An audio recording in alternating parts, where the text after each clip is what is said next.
It does not matter who we are, but what matters is our plan. A lot of people are like retarded. They're like, they can't comprehend. You know what I'm saying? They are like absolutely retarded. I saw a situation yesterday, and the situation was handled by adults, but in a retarded way. Oh, wow. We need a white boy. Yep. Yeah, you went there. Oh, man. Oh, man. Listen, Come on. Yeah, man. We are live. It's Thursday night reality check. I am here with Primal Man tonight. Primal Man, how you doing, man? Oh, man. Life is up and down, but I'm here, and I cannot complain. So pretty good. I'm doing really well. Thank you, Tony. Excellent. He's my co-host for tonight. We'll have other people dropping in, I'm sure. I will drop the live link probably in a few minutes. We're going to go over the topic of the show tonight. Also, I do have to make an announcement. Got a big announcement. I want everybody to pay attention to this because Sunday, 5 p.m. Eastern Standard Time. That's Sunday, 5 p.m. Eastern Standard Time. You are going to get a chance to interact and talk live on the panel with the one and the only Elliot Hulse. And that's Sunday. That's this Sunday coming up. Sunday, 5 p.m. Eastern Standard Time. It's going to be a great show with Elliot Hulse. I'm looking forward to it. I know Primal Man, I know you're looking forward to it. Very much, yes. Yeah. If anybody doesn't know Elliot is a huge influencer on YouTube. He basically runs a group of men to make them better, make them stronger. He is a strongman advocate, I would call him, and just a all-around good guy, a family man. And it's going to be an honor and a privilege to have him on Sunday. So set your reminders. That's Sunday at 5 p.m. Eastern Standard Time. And that's live with Elliot Hulse. And I will open up the panel after a little bit. So anybody has any questions for Elliot, come and talk to him. This is your chance. So not many times you can talk with Elliot, but you can do it Sunday right here, 5 p.m. Eastern Standard Time. So I'm looking forward. Right. Yeah. Did you say that? Let me say that one more time. This Sunday at 5 p.m. Yeah, that's right. Sunday, 5 p.m. Eastern Standard Time. I'll put a thumbnail out on Saturday sometime to remind everybody. But yeah, get ready for Elliot Hulse. It's going to be the real deal. Elliot is raw, uncut, unfiltered. And I know Elliot personally, and I do appreciate him coming on. But he's not coming on for me. He's coming on for you guys. And that's why I'm here, is for everybody that's in the audience, everybody that's watching. And I appreciate all of you, and I'm sure Elliot will appreciate all of you joining us. So yeah, Sunday, 5 p.m. Eastern Standard Time, Elliot Hulse live right here on this channel. All right. Also, tonight I'm going to do a giveaway. You guys, anybody wants tactical soap? I'm going to be sending away tactical soap 3-packs, a couple of them. All you got to do is send me an email, realLifeLetters@gmail.com. You're going to get that and a tactical soap cologne stick, no charge. All you got to do is email me, tell me why you want some soap, and I'm going to send you that. So that's tonight. Tonight's some giveaways too. So anyways, that's the start of the show. Tonight is when should you walk away? Okay, this is kind of an important question. And when I say walk away, when is it time to not look back? To not look back at something that was in your life, something that maybe was rubbing you the wrong way. So there's a couple things, actually quite a few things after I looked at the list on what should you walk away from. I'm going to start out with a marriage, maybe a relationship, or you're dating someone. When should you walk away? A friendship, maybe a job, a business client. There's a real important one here, and that's family. Okay, we'll talk about that too. One thing I thought about too, when should you walk away from internal conflict? And when I say internal conflict, we're talking something that's going on inside you, something you're trying to deal with. And sometimes the best way is to just let it go. And we know that's hard, but sometimes you got to let it go. Also, what about a political party? I mean, a lot of people are walking away from political parties. Also, your church. When should you walk away from your church? Mm-hmm. Or your place of worship, we'll call it. There's another big one that I thought of, and that's the manosphere. Now, a lot of people, we'll call them influencers or YouTubers, that said, I'm stepping out of the manosphere. Well, my opinion on that, the only way out of the manosphere is kind of like the way out of the mafia. So think about that. And then when should you walk away from a YouTube influencer or a YouTube channel? Somebody that's just not, I don't want to say giving you what you, I guess giving you what you don't need, or you see something shady about that person. So when should you walk away? There's a lot of other things. Think about this, Primal Man. Think about walking away from food. Think about walking away from alcohol. Think about walking away from tobacco. Think about walking away from porn addiction. Think about walking away from FAP. Think about walking away from sex. So there's a whole list of things that people could or should walk away from.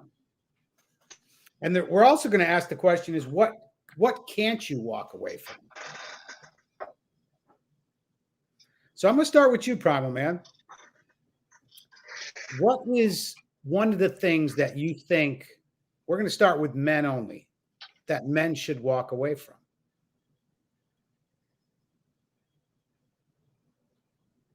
When you said church, when you said what church you should walk away from, my wheels immediately went one direction. And if you'd like me to share, I most definitely will. The first thing that popped into my mind when you said that, because it wasn't one of the first things that I thought about, church wasn't. But when you said that, walking away from a church that encourages and enlists female preachers. Yeah, I'll have to agree. 21 Studios says walk away from frauds and fat women.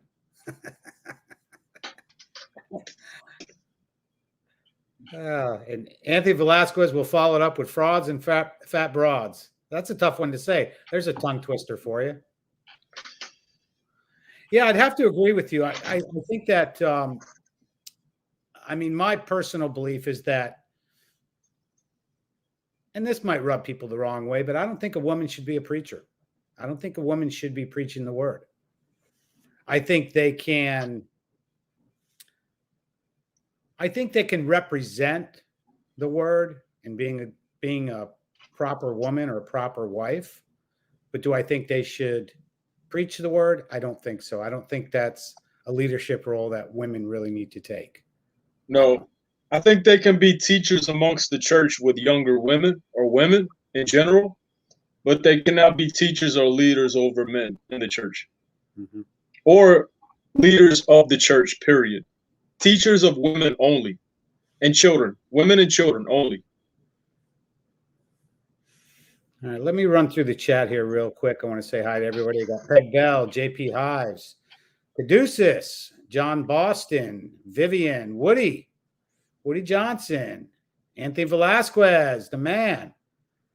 21 Studios is in the house. RM4976, good to see you. Yeah, everybody, I appreciate you guys coming here and spending your Thursday night. Looks like Primal Man has a good smoke for us tonight. What smoke you smoking? Got a real good smoke. This is the Don Pepin Garcia blue original, and it is Corojo. And this is a Corona style size, Corona ring gauge. My favorite style ring gauge, believe it or not. A lot of the guys like to smoke the fat ones. This is my ring gauge right here. Delicious, by the way. Don Pepin, I think it's My Father Cigars. But this is a Corojo. Delicious. And I'm having a Blue Moon beer tonight for once. Nice. So you're not walking away from a beer or a smoke tonight? I'm walking to it. And I'm running to it because I just got home. Let's talk about walking away. Now, there's one of the things that I say on my header in Twitter, and it says, I'm living a solid man's life. No one will take space in my head. I will nothing you. And what do I mean by that? Walking away from people in your mind is a really good thing. When I say somebody's taking space in my head, have you ever had somebody just irritate you or make you angry, or just by something they said or something that they did? Yep, definitely. Don't let that person take space in your head. It's not worth it. That's what you have to walk away from. I call it nothinging somebody. Nothing. 9 times out of 10, that person knows your points, your buttons to press, and they press that button. And play around with different responses. I exercised that today. Someone told me something that irritated me. I gave the opposite response that I would normally give. Try it out. And then I realized, hey, this person's living rent-free in my head. This is unacceptable. Yeah. What they said bothered me. That's their living head. So I give them an opposite response to that, and it's gone now. It's away. It's over with. Yeah, but I like what you said. You said response, because I think what most people do is react. Don't react, respond. Okay, reaction is different than a response. A reaction is kind of, you've heard the term, what is it, knee-jerk reaction? So it's basically you not thinking, not composing yourself. That person took some space in your head, and now you're reacting. So slow down and respond, or don't respond at all. Yeah. Again, you can nothing people. When I say nothing people, I don't love you. I don't hate you. You are nothing. It's like you never existed. That people might think that's mean, but that's how I remove somebody from the space in my head. I nothing them. So this is really going to tie into, which is called the Tony pill, which is adapting. Hold yourself accountable. And when you do that, the last day, the 3 A's, you become authentic. And don't we all want to be authentic? Think about it. How many authentic people do you know? How many people are not wearing a mask? Yeah. I mean, think about it. You know, somebody that doesn't wear a mask is Elliot Hulse, 5 p.m. Eastern Standard Time on Sunday. He's coming on live. You get your chance to talk with Elliot. It's a guy that doesn't wear a mask, a guy that's very authentic. So, amen to that. Yeah. Another word too. There's a word that's thrown around a lot, which is the word toxic. Yeah. That's kind of a buzzword for me. It's kind of like agree to disagree, how much I don't appreciate that statement. Toxic is probably right up there with it. That's one of those words I think that just is thrown around there. When you put toxic in front of, oh, it's a toxic relationship, or it's just a toxic feeling that I get, I think it's kind of a buzzword. Yeah. All right.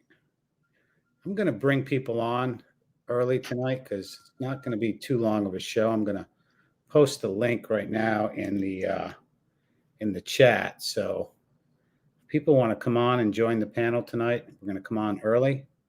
And I want to get your feelings on when should you walk away. What was the last thing you walked away on, Primal Man? A business client. Okay. Yeah. I won't chase people. I won't chase my money.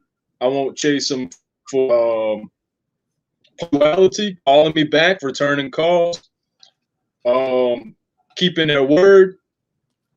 With me, I'm at a point now where I don't need to chase clients. I don't need to dig for clients over and over and over. So when I have clients that can't keep their word, they don't communicate, I will nothing you. Mm-hmm. You have to at this point in my business, if you make my life more difficult, I'm gone.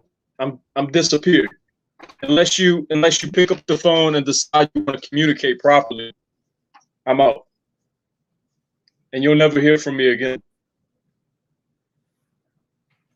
And there's nothing wrong with that. I've been down that road myself. In fact, that's one of the things that I have here as a business client. There's nothing wrong with it once you build up your client base. But early on, I would give more leniency to like bad behavior from customers. But as I've gotten more, I weeded out. I got almost to the point where I've got the ones that don't communicate. They slack on payments. Got those mostly weeded out. Mm-hmm. Yeah, and that's a good thing. When you're in business, like I am, there are people that I just won't work for. Hmm? I can think of one recently where I just said, look, I think you're looking for a different kind of contractor. I don't think we're a good fit. And I tried to respond, not react. Yeah. And I mean, basically, I told her, I think what you really need is a handyman, not a craftsman. Quite a big difference. Yeah. And to me, the difference between a craftsman and a handyman is about $75 an hour. So, Mm-hmm. and to me, so when somebody's looking for a handyman, what they're really telling me is they just want some cheap work done, and that's never going to happen. So, Yeah. Black Pill Crusader has a question for me. Did I get the zombie bite? Absolutely not. Absolutely not. Neither did I. No. Proudly, God have mercy on the ones that did. Yeah. No, that's no way, no how. Even my mom and dad at 80 and 85, they have no reason to get it. So Same for me. My parents have not gotten it as well. yeah. Some of my loved ones have though, and they're not exactly healthy to begin with anyway. Mm-hmm. Yeah. No, that's not something. That's let's just say it's not in my DNA. Or should I say my RNA? No thanks. Yeah, no. You'd have to hold me down and knock me out to put that thing in my arm. So I hear they gonna be using blow darts from the FDA, right? John Boston says no Fauci ouchie. Yeah, for him either. Good for you. No poke for the choke.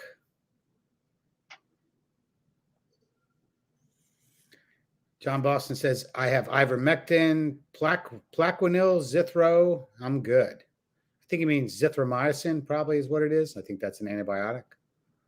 Yeah. Yeah. So the anybody, the StreamYard link is posted. So if you want to join the panel tonight, join the panel. I see Vivian is backstage. We're going to bring her on. Hey, Viv, how you doing? Hey, what's up, guys? Can you hear me? We can hear you. Okay, I just got this laptop. I'm trying to figure out if it works. This You're is good to our go. first test run on the laptop. You're good to go. You're good to go. You got a little bit of a lag, but that's all right. Yeah, all right. All right. Is that a fish tank back there? It's the TV. It's the TV. Oh. Yeah, it's on Timmy pause. I was Kramer. watching Jennifer Molesky's live. Timmy Kramer says, guys, I'm tired of seeing weak men in society and working jobs meant for women. Starbucks. I have to agree with you there. It's a tough one. But I don't even think those places, even like McDonald's, can't hire people. I think they're paying to hire people. So that's another thing people are walking away from is working because they don't have to. Why would you go to work when you can get a check from the government? I mean, I'm telling you, nobody can find employees. I mean, this is what's going on right now. Beck says, hi, Vivian. Hi, Peg. All right. Well, Vivian, we're going to start with you. When should you walk away? Okay. And what's something you've walked away from recently? Well, in the last year, I walked away from everything I knew and moved to Orlando. Okay. And it was time. It was a dead end there. There was nothing. There were no, I mean, we were under heavy lockdown. There was a situation where I ended up with no job. Nobody was hiring. You couldn't go anywhere. You couldn't do anything. Everybody was scared. And it was like living in the Twilight Zone, you know? And where I were really you? Didn't have anything. Where Nebraska. were you? Nebraska? Nebraska. Okay. Mm-hmm. I mean, isn't that a pretty free state or no? You know, it is, but what's been going on politically there in the last like 20 to 30 years, they call it a purple state, right? So Gotcha. basically, we're technically a red state, but all of the local politicians are Democrats. We have a Republican governor, but like all the policies are Democratic. There's heavy, everything. I mean, I've seen more trannies in Omaha, Nebraska than I have in Orlando, Florida. That kind of stuff. No offense, but it is. It's very strange. Like one of my high school teachers, my English teacher, Jennifer Statsny, is a straight up out and proud communist, and she's teaching for the public school system. Mm-hmm. So you walked away. I mean, I'm probably never going back. Yeah, you walked away and don't look back. I mean, that's, No. Yeah. I want to welcome JP.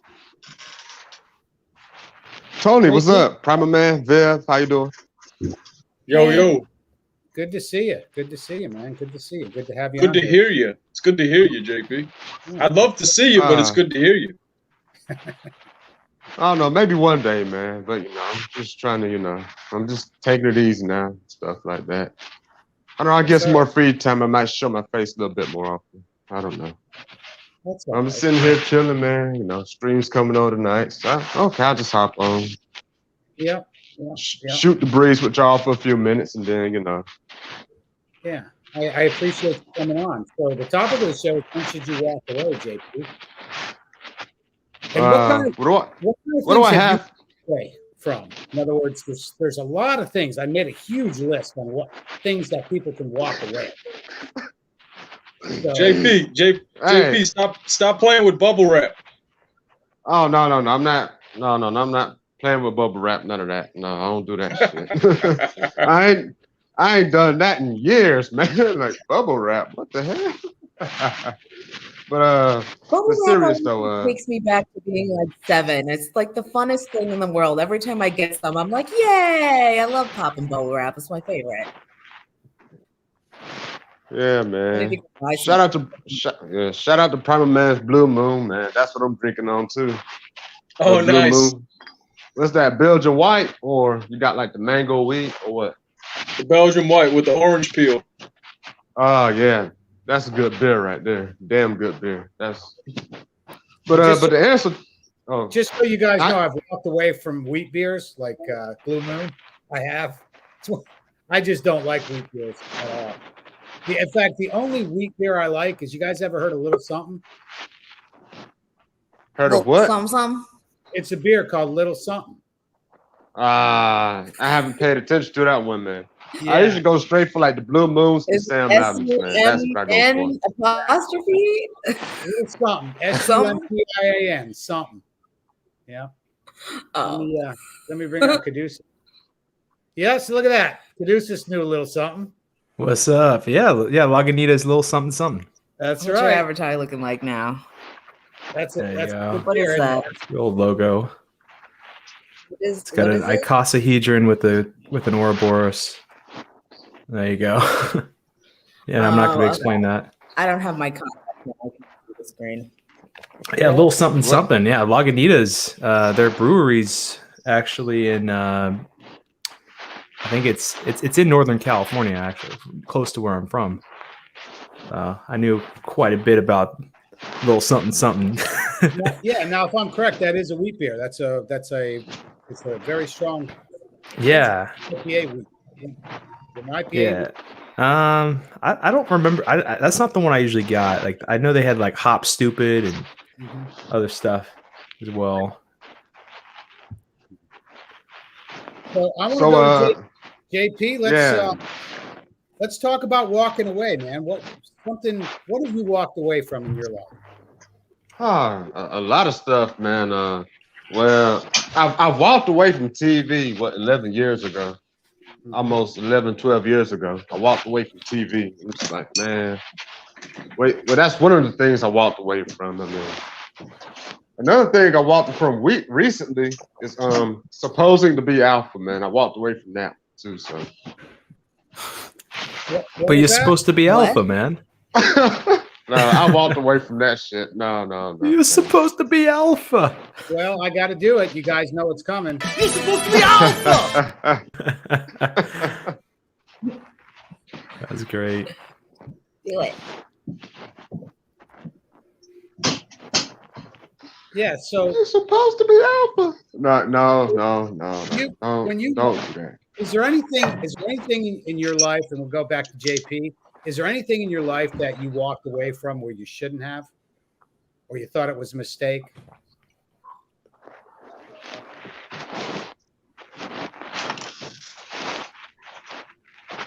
Like regretting walking away from something? Is that I don't what know you if mean, it's Tony? regretting, but I think a lot of times what people do too is that you'll walk away from something when you shouldn't. In other words, rather than maybe helping somebody, you just want to walk away. I can't really hear you over the rustling. I don't know what that rustling sound is. It's not wind. I think it's JP. JP got a little rustling going. Oh, okay. That's Oh, you I'll try to muted be him? still. Oh, you're just moving around. You have like headphones in with a microphone on them? Oh yeah, that too. Yeah, that's it. That too. I got that going on too. That's probably what it is and all that. I'll try to be still. Yeah, so I'm going to go over the list one more time, okay? I got a big list here. When I thought about this for the past couple of days, what people walk away from. We're going to start with the obvious. That's like a marriage or a relationship or dating, somebody you're dating. People can walk away from that. Or should you walk away from that? Friends, friendship, jobs, or business. Anybody in a business client. A tough one for, I think, for a lot of people is going to be family. That's a real tough one. Okay. Also, like internal. Unless they're jerks. Yeah. Well, that's easy to say. I think if they're blood, first close blood, I think is a difficult one. We can all say. You can. I guess you can say. Somebody might irritate you, whether they're close family member, but to me, like blood is blood is blood. So. But internal conflict could be, hey, I need to go to the gym, but you don't go, that kind of thing. Or I need to get healthy and you don't do it. That is an internal conflict. A lot of times you walk away from that internal conflict and it'll actually help you or better yourself. It's kind of like I said earlier about taking space in your head. I think a lot of things can take space in your head. Also, walking away from a political party, the church. We've all heard about people walking away from the manosphere, walking away from YouTube influencers. A lot of these influencers, just because they have hundreds of thousands of subscribers, that a lot of times doesn't mean anything. It means they have hundreds of thousands of sheep following. So if you want to be one of the sheep, then stay in that circle. Also, you can walk away from food. You can walk away from alcohol. You can walk away from tobacco, porn, sex, and of course, FAP. And I know that's a big one in the manosphere is the FAP and the no FAP. So I have no comment on that. I really don't care who jerks off and who doesn't, to be honest. So, but anybody? It really shouldn't be anybody's business. You shouldn't be on the internet telling people how much you masturbate. Like, what's wrong with you? Yeah, but that's I don't know. I noticed in the past couple of years that's kind of a big thing, like no FAP, and it's like, all right, well, whatever. We got the lay count. We now have the JO count. Yeah. That's a good one. Yeah, big difference The there. JOC. Yeah. I know if you guys are probably killing it. Putting science back in the game, man. It's Yeah, all man, about, we out here slaying it, man. We out here slaying it, man. So it ain't. And the best there is, I put the science back into JO. I'll up your JO count. I'll call it. I'm out here in Brazil, and I'm in 4 digits right now. oh, it's great. And I know Oh what my Kind of Johnny God, man. Uppany. He's actually like people. He's you know, it's weird, but it's not. I mean, that's his life. Let him live his life. No, nothing wrong with that. I just like clowning on people. yeah, I mean it's all right if you can't. I'm play sure he ball. wouldn't take it personally. I'm sure he can laugh along with you. Yeah, Hopefully. yeah. I mean, we're here to let me see what Black Pill Crusader says. Walk away from toxic manosphere channel. Okay. And again, like I say, that word toxic. You know, I just saw something about Kevin Samuels that was really, really interesting. Really interesting. I don't like the guy at all. I could give 2 flying. No, I know you shits don't. to Kevin Samuels. I just You mind sharing with the panel, Vivian? I Yeah. mean to cut you off, Tony. But no, go ahead and share it, but I'll give you my opinion of the guy. That guy, he does absolutely nothing for me. And I think I spent about 10 minutes watching Well, him. he's definitely just regurgitating all of the major red pill, Rolo pill talking points. He's not coming up with anything original. It wouldn't be that hard for anybody to roast any woman. I mean, I've been roasted. I've participated with the manosphere for years. I've been roasted, whatever. The thing that I saw, some girl made a video about how he owed like 10 plus years of back child support. He is in his 50s and he's never made more than $50,000 a year. Something about he has a criminal record. He's like an ex-felon. So, I mean, and then she's asking, like, you know, is that really high value? And I'm like, well, I don't know. Is it?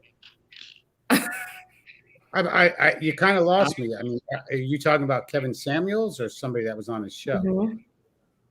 Now, she didn't show any receipts. So, like, she didn't show any screenshots of, like, you know, court documents stating that he actually owed child support, which would be on public record. She didn't go into any kind of like detailed information, which maybe she doesn't know how to resource that information, but however she found it, this is what she said. She said that he owes like back child support for at least 10 years. He's never made over $50,000 and he's like in his 50s. Okay. And you're talking about Kevin Samuels. Is that high value? Yeah. You have that high value? Yeah. Okay. Does anybody else understand the story? Because I'm just not following it. I think what she's doing is she's talking about a lady had called into Kevin Samuels' show and basically like called out all these things from his past and all that, right? Yeah, no, it wasn't a call-in. What it was she made was an exposed video. She just made an independent video about the but didn't cite any sources as to or say how she knows. She's just saying that what she knows is that not only has he been divorced twice, he's got a 23-year-old daughter who he has never had any contact with. Now, and that could be because the mother is an alienator, right? But he owes like at least 10 years of back child support, and he's never made more than $50,000 a year. His last legitimate employment was at like a gym. And so we're talking about Kevin Samuels thing. Because that's all I'm asking. A real simple question. Yeah, Kevin Samuels. Yeah, it's I'll send you the link. Kevin's. I'll post the link in the chat to the video that I watched. That's fine. Yeah, the Congo dandy of YouTube, man. That's what he is, man. Yeah. I mean, there is something off. People get a niche or niche, whatever you want to call it. And I think he has a little bit of niche. So he's going to ride the wave while he's got it, make a little money, and then what happens? I think all he does is Doesn't he just He's yell gonna at get- black women on his channel? Trying to scold black women? It's a big part of it, and then he does videos about like fashion stuff that no one watches. Okay. Yeah. Well, and that's kind of where he doesn't have that great a style. I gotta tell you, if I saw him walking down the street in some of the outfits that he's worn on his channel, I would be like, "What are you wearing?" But that's just me. Why is that? Don't he wear a lot of I suits? don't know. Well, didn't he say that he just likes the monochrome, so he goes for it? Like I don't know which one particularly looks better, but like I would do something different. But if that's something he likes. Because he's not particularly on trend, like you were saying, Caduceus, with the monochrome thing. Maybe it's the style that he prefers, or like it's just like something is. Oh, there's just something off I don't like about the guy. I haven't been able to pinpoint it yet, but it'll come out. Like it'll come out. Trust and believe, because it always does. Yeah. See, the thing is with me, like, if I don't like somebody, I can care less about them. I nothing them. Right.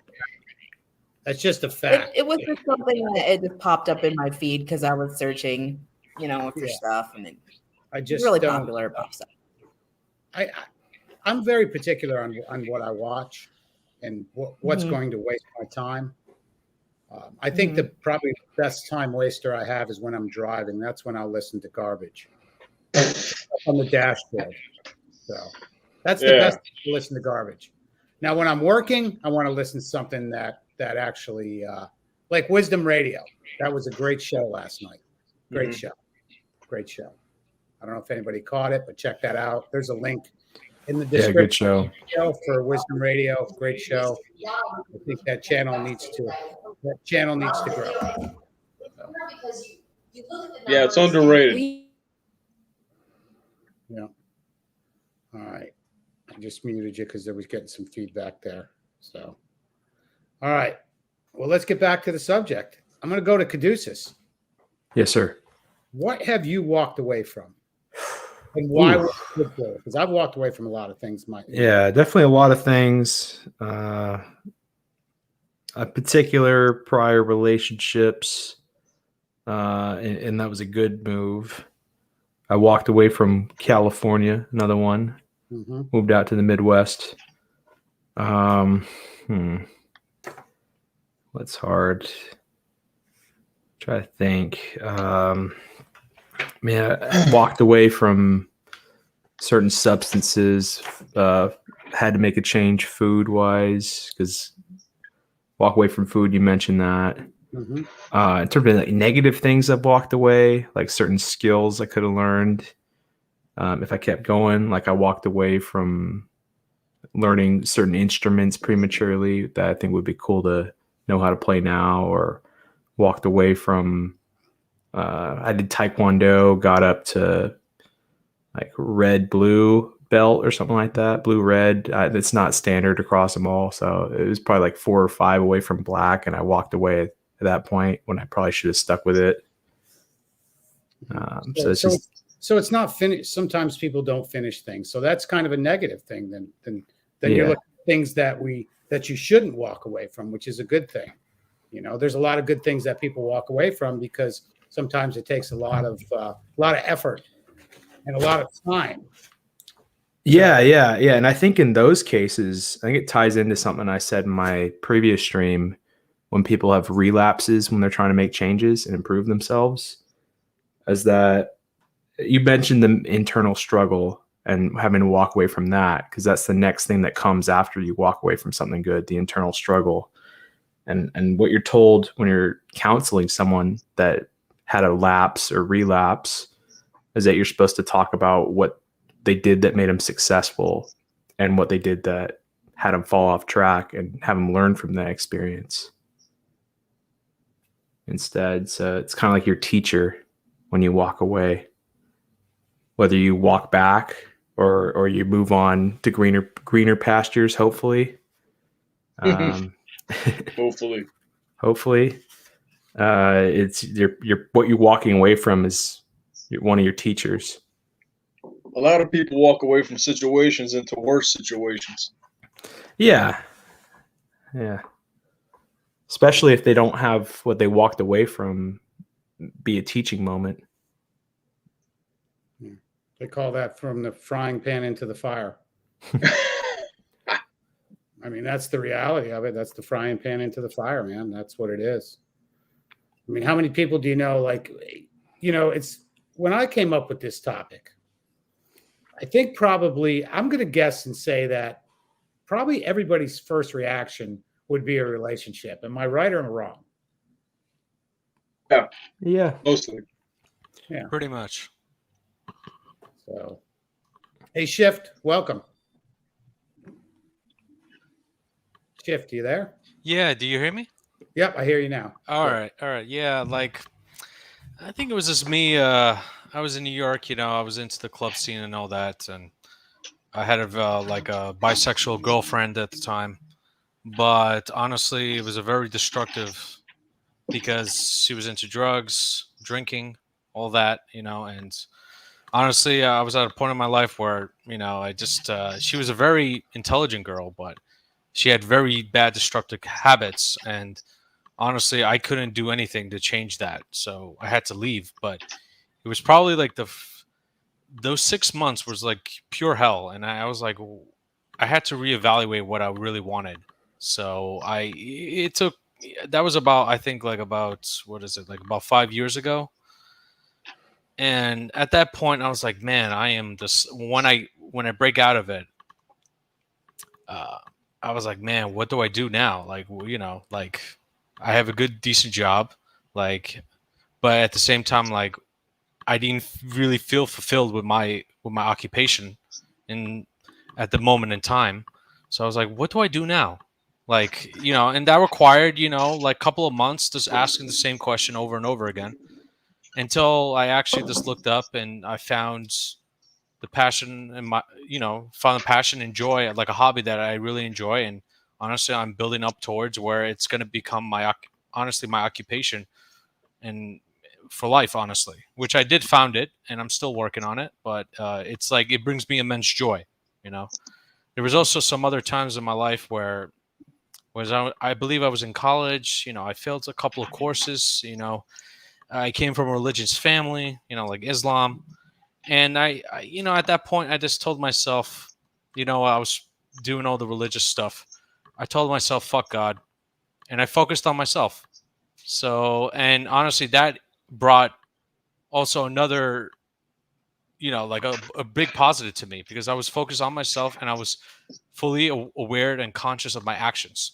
And, there's going to be consequences to my actions. If I go to a negative outpath, I'm going to end up doing things that, it's not going to be beneficial to me and to others eventually. Because at the end of the day, like, life is about giving value to yourself and giving value to others, So it does require, stepping away. That's part of life, where you can't cling on to certain things are just not beneficial to you. You can't. You're not adapting. You're just hoping for things to stay the same, but that's not how life is. Things change constantly. Countries, presidents, people die, like there's wars, you must adapt. If you don't, then you're going to end up like old and stating like, man, what happened to my life? So you have to constantly just adapt. And I noticed, like, even though I'm 30, I feel like I've been through some rough shit and I learned from it, and I'm still learning from it. Like, I'm not a perfect being at all, like, but I'm still learning the process of it. But at this time and moment of my life, I feel like I'm fully conscious of it, where I'm actually trying to improve every day. I'm building on my consciousness. Like, my purpose is not about money or like even women or whatever, but it's mostly just building that. I feel like for man, the highest purpose is to be being closest to God as possible in your own possible way. So even though I said fuck God when I was younger, somehow it came back to me, but which is really kind of strange in a way. But at the same time, I actually feel fulfilled now. I'm still working on it. Now, when it comes to your relationship that you left, what were you there longer than you should have been? Yes, I felt like I was there for 6 months, but I was like, damn, around the 2 month mark, I was like, shit, I really got to break this off. But sometimes you get pussy whipped. When you're young, you get pussy whipped. That's how it goes. And I was like, damn, this is just too good. But then I see like very very destructive habits, and I knew even back then, like, I can't change other people's habits. Like, they're just built. She was just a built drinker, and I was the type of guy that, I feel fucking tipsy after one drink. So I can't be drinking like her, and also the culture that she's in. It just didn't mesh, and I had to get out of it. So, and eventually, but I felt like I should have got out of it sooner, but I had no one else really to tell me, so I had to figure out for my own. I want to ask the $1 million question then, because I think this is what holds guys to a woman that they really don't want to be with. Was the sex good? Yeah, it was. I mean, she was bisexual. She loved other girls. I mean, what more can a man ask for? I mean, like, there's nothing, but at the same time, she had some psychiatry. She was actually bipolar, and I was like, oh shit, I can't take care of this, because actually a bipolar person, like, like, their partners, actually, there's a high percentage of their partners actually commit suicide, actually. Because I noticed, I experienced like highs and lows. I'm like, one day she was really into me, other days she was just batshit crazy. I was like, what the fuck is going on here? And I was like, wait, this ain't me. I was like, this is her behavior. Luckily, I was able to like distance myself from it. But at the same time, I was like, shit, something's off here. But at the same time, I was like, oh, it's, you get lazy, when it's that good. But then you realize, oh, it's a trap. And then, you really got to snap out of it. Like, you got to just like, whoa, this is destroying my life now. My health suffered. That's what happened to me. Like, with all that drinking, it affected my liver. So I was like, nope, I had to cut this off. I can't do this anymore. Yeah, Incredible. I think every guy has been down that road. Man. You get attached. The sex is good. Crazy in the head, crazy in bed. I mean, that's a reality. We know that. It's like a Medusa, she just stares you down, and bam, it's like you're just, you get seduced, Yeah, I was there, man.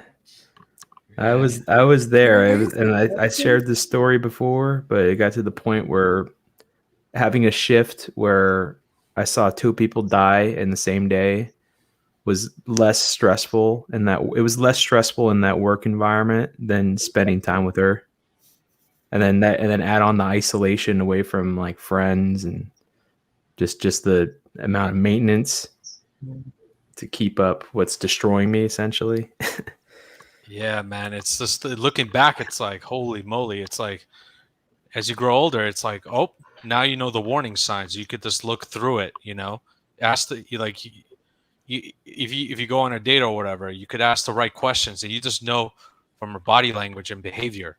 It's like, oh, she's not really that great. It's like, yeah. She has some bad habits. But the good thing about it, though, we went through it. So if we deal with someone who's similar, we can screen that out right away.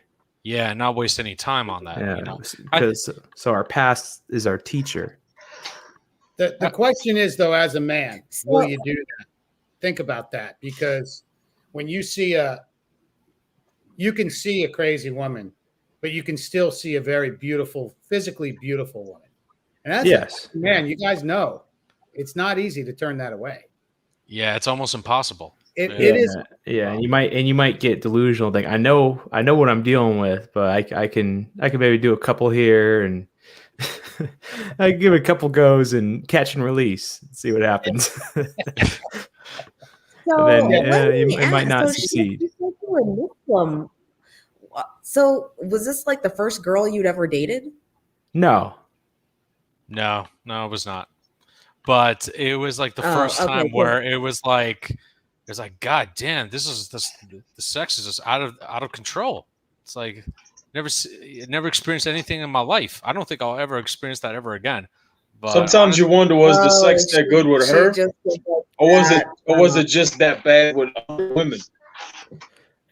For me, it wasn't that. It wasn't like it was that great. It was just that I could get it so easily. Yeah. She was attractive, and that's just kind of it was. I was kind of trapped in complacency as well. I just enjoy that, you know, she liked 6 other months girls. doesn't So sound like a long time, honestly. For me, it was 2 years. I was about 6 months. So I mean, 6 I didn't months know is what long yours enough to was, know you. Caduce. 6 months is long enough to know if she's that's plenty enough time to derail you. yeah, honestly, that 6 months I mean, felt but like wouldn't 5 you years. as a man say, okay, this girl, wouldn't you as a man say, okay, this girl is totally willing to put out before, like, you know, the 6 month mark, even, you know, like the 3-date rule or whatever? Wouldn't that automatically put in your head this chick has to be nuts? Wait. No. Did you say 6 months? I did. Well, I Yeah, mean, but 6 months, Vivian, months you is say a long I would time. wait- Is not a lot. Oh, waiting that 6 long? months Why is not would a a long man time wait to have a that long? relationship. But like, guys are like, why would you wait at all to have sex? Like, 6 that months, just I doesn't make wouldn't any even sense. And remember her then he name. went Like, to the I clinic would just and think he she's not interested at that point. Like, honestly, if she's like a virgin and she's out for like Why? marriage and stuff, then okay, I could understand that. But I was out there looking for fun, and honestly, she had a great career, and you know, daddy paid for everything for her. Money was no object to her. She was spoiling me. Like, what kind of guy is gonna reject that? You know, it's just, you know. And if she, you know, she was heavily attracted to me. She liked like these bulking. I was a bulking looking guy.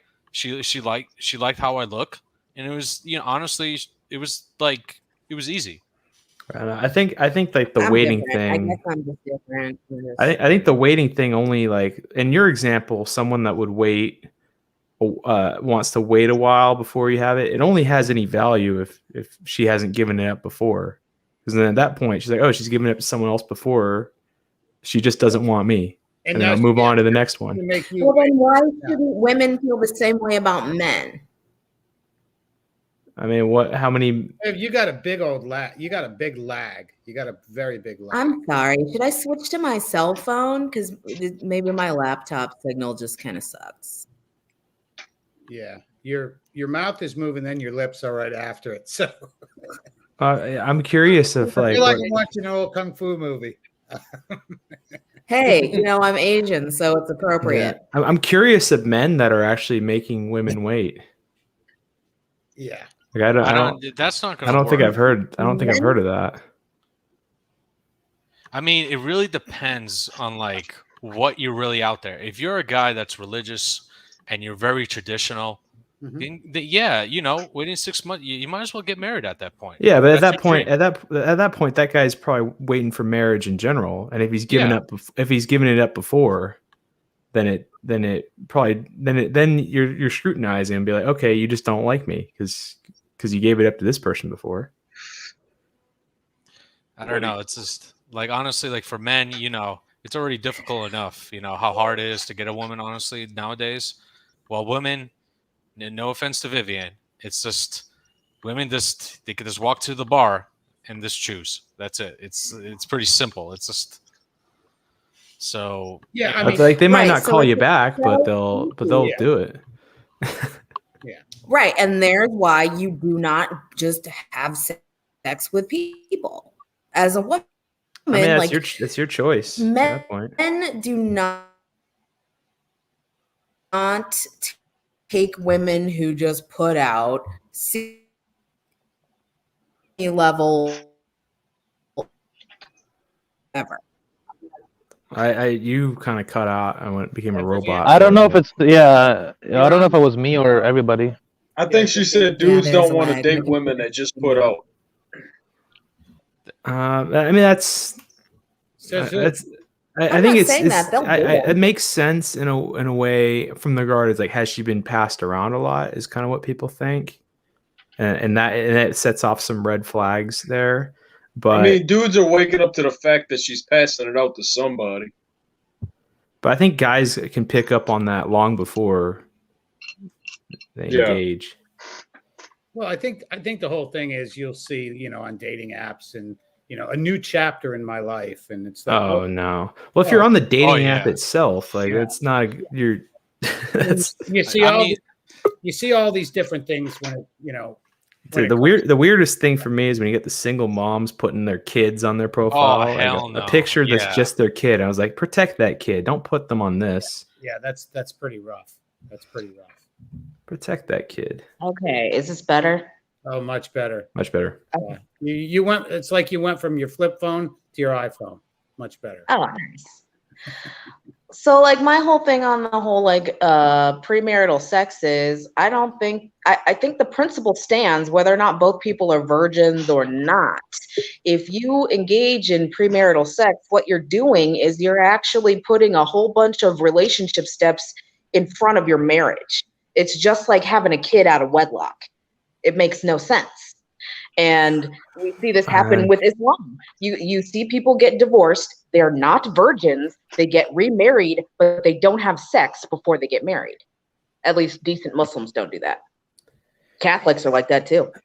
I just got to look at the legal situation as well. Like, of course, you can be committed to someone without bringing the government involved, but then there's little tricky things that you have to do so you don't get tied together in other ways. I don't know. It's kind of, people can intuitively pick up on a lot as well. But they know if someone's been passed around, or like, oh, this shit was too easy, or compared to, people can kind of tell. Or this guy is not interested in me. What are the tells of a woman who's been passed around a lot? You could see. Say one word, you hear it twice. Timbo asks an amazing question. That is a good question. Yeah. Yeah, I think what does that even mean? In marriage, what's sexual compatibility? Let's say you have sex and it's just nothing going on, like, oh. I think statistically it will fail. I mean, based on like numbers, but you can make it work. I mean, like in ancient times, it didn't matter, People love to ask this question that, talk about like, well, how do you know if you don't test it before you buy it, right? I think if you're attracted to a girl in general, you wouldn't be dating. You wouldn't be dating her if you weren't attracted. The sex is gonna be there when the time comes. Now, if she's gonna do things that you're into in bed, certain things that you might like might be another story. But yeah, normal intercourse, at least missionary, will be there. But to make the to make the sex not good, to make it bad, it only takes one person not being attracted, though. Yeah. Right. So if one person's not in, if one person's not in it, like I know a lot of like sexless marriages. It's really bad. Like the guy cannot even ask for a blowjob, and he cannot even like think of dominating the girl because the girl will actually get offended at the notion of that. And that to me is a horrific scenario. It's like, God damn it. I signed a legal contract to this? Holy shit. Let's be real. Like, men. Is that a surprise? But you're supposed to be alpha and you're supposed to beta max. You date somebody for long enough to decide that you want to enter into a legal contract and a long-term commitment and emotional, openness with that person. But the whole time you're dating, hold on. Emotional openness with the woman. Oh, you emotional. That's not happening.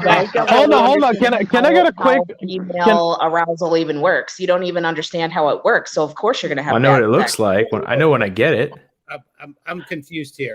First of all, women are emotional, men are logical. Right. Let's put that on the table. So I think that's right. Has an emotional, we'll say a very deep emotional connection with a woman is a woman himself. And that's the reality. It's a what? A man who has a deep emotional connection with his woman is a woman himself. Period.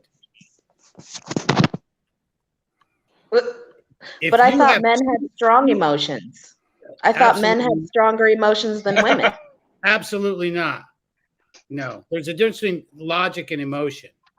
There is a difference between logic and emotion. And an emotional man is a woman, and that's I think in outwardly, if you lack emotional control and you're doing things like throwing temper tantrums or losing your shit over little stuff or that kind of stuff, yeah, that can be construed as effeminate, especially if the guy is like on the more beta side. But I'm pretty sure men have feelings. No, Well, I was to think of it. Wait. Let's not get emotions and feelings. They aren't the same thing. Now, Yeah, they are. When women say no, they're not. No, they're not. I think they're different. You just switched words on me. You switch words mid-sentence. Emotions and feelings are not the same thing.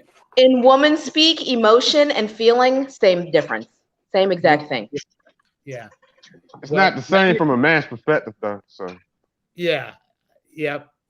The thing is that if a man is emotional with a woman, he is a woman. It's plain and simple. And beta.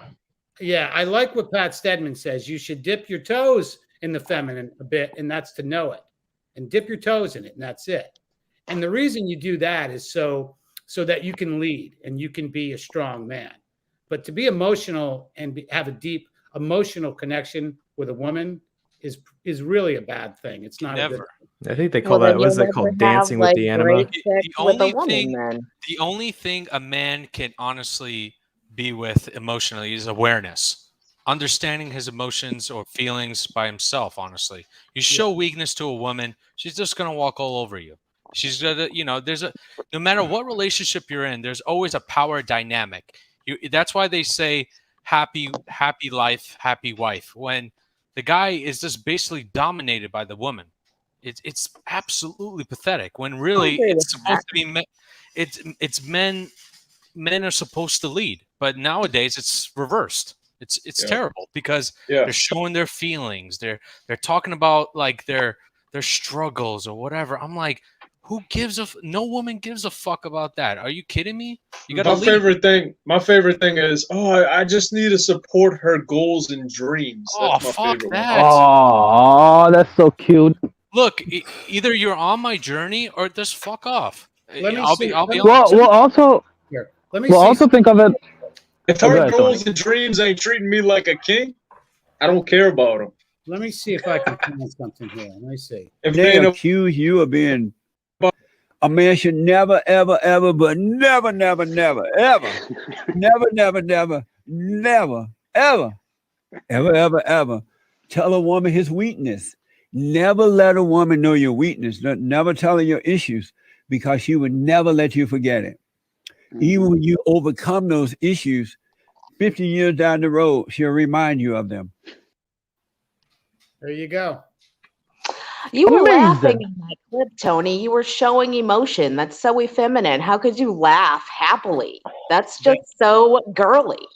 Those emotions are fine. Like laughing is well, fine. hold on. Here's the thing. Regardless as a guy who's working and never laugh. Well, okay, but regardless if that's you're getting now what you're doing is it's called gaslighting.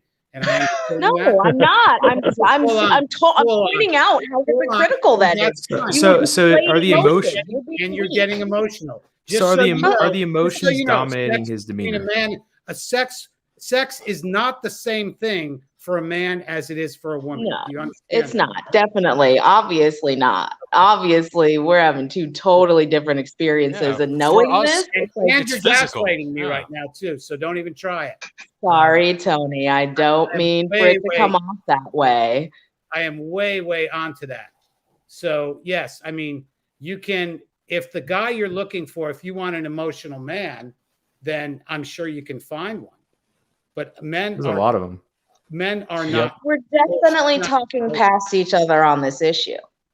Definitely. Like, this is the difference. So what is the common denominator? What is the common denominator over here? Is it because feelings could be a good or bad feeling. A lot of times when we talk about, I got a bad feeling about this, I got a good feeling about this. Emotion is okay. I'm angry. I'm happy now. I'm sad or I'm depressed. Right. And Those and are regardless of emotions. whatever you would do, right? As a guy who's working and has to produce every day, regardless if you are depressed or sad the night before, when you wake up, you have to go to work. We can't depend on, I'm not happy. I'm sick. I can't go to work. Regardless, even if somebody is so emotional, they have to produce as a guy. Females, they have a choice. Either they want to work or not. If they want to stay at home, somebody's taking care of them. So a lot of times guys don't have that decision, even if they are emotional. Well, I just want to make the point that even though he was chuckling in that clip, his happiness didn't control his demeanor. Like, he still was thinking about the points and having a discussion. That clip's out of context, so I'm not sure he No, talked I about, watched wow, this that makes me so whole. happy. Yeah, I watched the whole thing. I know what the context of the entire conversation was. I was being facetious in stating that if you claim to not have any emotions as a man, Well, did we and make that that claim? showing your emotions is weakness, then Again, that means the entire spectrum of emotion. no. Be- First of all, it says So, never show your weakness. Okay, but the bottom line is there's a difference. It says never show your weakness. Okay, and that goes with other men too. Don't show that you're weak at all. You never want to show weakness to a man or to a woman. Yep. That's the reality. I mean, Yeah. nobody will follow or wants to be with a weak person, period. Now, the difference is if I see somebody that is weak, I'll want to help them. Yeah. mhm. But I don't think men really want to show a weakness. Now, that's why I say, too, when a man reaches out to another man, that's a very, very big deal. Because as men, we don't want to do that. We don't want to ask for help for anything. I mean, I'm sure there's more homeless men than there is homeless women. I'm going to take a shot and say that. Yeah, you feel 90% of men. You feel like a failure when you go to another guy, but honestly, sometimes you have to do it, and a lot of it you get actual advice, and men actually take the advice. You know how many women shows I watch out of humor? They give advice, and the women don't even follow it. It's like, and you as a guy, if you try to actually give advice to your girlfriend or wife, you're already setting yourself up for failure. It's like, God damn, and. But I got to make a point. Oh, you go I'm for also it. going to say something real quick. Oh, man. I mean, women in general naturally are very good manipulators. It's just a fact. So. Okay, but I want to make a disclaimer here. This is Definitely. This is one of the things that we do love about women because they are emotional. Emotion is a feminine trait, and that's okay. And that's one of the reasons which makes a woman beautiful because they're vulnerable. Emotions are vulnerability. Yeah.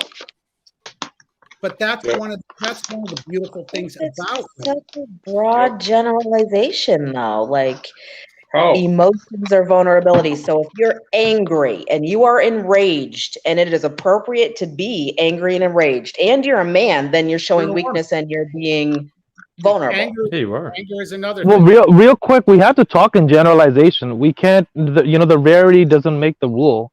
We just have to talk in general terms a lot of times. I mean, it's part of what makes it so difficult to drill down and really like close that divide between male and female conversation, because women, like, we men and women use language in two different ways, and it is really like we're speaking two different languages, even though we both speak English.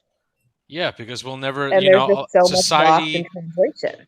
Society is trying to make like men and women the same, but we're not, and Right. that it comes in understanding and an awareness, and really all people have is awareness, like you can't change another person. You can't make them more feminine. You can't, unless they are, and women in general nowadays, they are just trying to mold them into this weak version of a male. But in general, in history, that has always failed. Look at the Roman Empire. When women were doing whatever they wanted, that's when the Roman Empire was falling. And look at nowadays. America is definitely falling. There's no question about it. Like it's absolute insanity right now. Like before the silent generation, where World War II, there was like strong family households. Men were men, single family households. Now it's like, what the fuck is it now? I don't even know. And now, with LGBTQ and all this other stuff going on, it's a huge mess, and there's no understanding. There's no realization. There's no conversation, because every time a man tries to talk to a woman, the woman cannot even compute with logic. Can't. We could talk like without any emotion. We just talk facts, logic. She can. Just got to catch her at the right time of the month.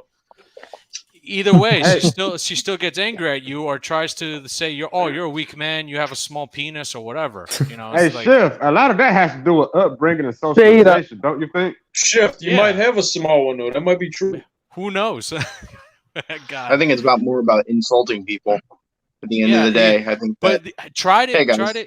There's Chef has a baby arm with holding an apple.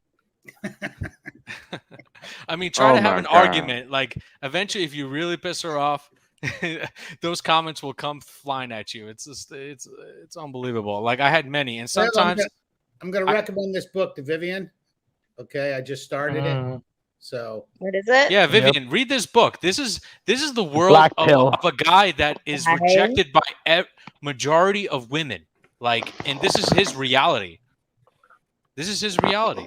You see, women. Who wrote it? I want you to start with this one. Yeah. Yeah. Oh, MD. Oh, okay. Take the rational Richard Wallace. Yep. Read these books and you'll understand. And then this one I already read, which I think is a great book. I'm going to have MD on to go over these books. I'm about a quarter way through this, and they're very easy to read. It's very logical. There's not a whole lot of emotion in these books. Okay. In fact, there's no emotion in these books.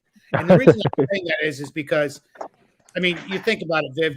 When you get married, you have a boyfriend, whatever. You want this guy to come home from work and just to tell you what a shitty day he's had. This just sucks. I hate my life. I hate my job. I hate you. I mean, that's amazing. Well, here's the deal. Like, that's one of the things that I actually screen for is, does the guy actually enjoy his work? Okay. Because if he's dissatisfied at work, then he's probably dissatisfied in many areas of his life. But every day at work isn't going to be all rosy, even if you love what you do. But if you love what you do and you get satisfaction from it, then overall you're going to hold be on. A work doesn't define a man. Think not only that, but I think it's only like a very small. Men are human doing. All that matters is what you produce. That's what men say. There we go. So let's say he has a really rough day. True. Yeah, if a man has a really rough day, are you gonna let him like cry on your shoulder and talk about this sucks? I mean, we're in a good place in our relationship and our communication is good, and he needs to unload. What is a wife for? Not for that. Not for that. No. It's when it's the bad times. You need someone to communicate. You need your wife's support, you need your wife's support. She's supposed to be a helpmate, but if you have a bad day at work, you can't talk to her about it. Sounds logical. Absolutely not. No. Well, okay, all right. Hold on. The thing is, Vivian just said again. She's just a regular, typical. I'm not just directly talking about you, but women they choose from a very small pool because it's only a very small percent of population that actually get into careers or occupations that they love doing. Most of the guys in the world, they just have to work because they need like everything, they need money, so it's a very small pool if that's going to be the factor of you choosing your partner. I just want to bring up the point though is that you're not going to be able to relate to it because you're not in the job. Let's say some person comes back. Well, here's the thing, Caduceus. Hold that point really quick. I just want to point something out real quick. If you're a man, I think it just depends on the man. If you're a man like myself, when I talk to a woman, I'm not looking for her to agree with me. I'm not looking for her opinion. I'm just talking. I'm enjoying her company. Mainly, I'm talking to hear, to sort through things that happen throughout the day, to process it by speaking out loud. I'm kind of more of an overt person. Some people deal with their problems internally. There's some of that. But I like to speak about things, not so I can get feedback from someone, but so I can hear myself and sort through the issues. So if you're a guy, your intentions are to get feedback or agreement or approval from your woman, that's bad territory.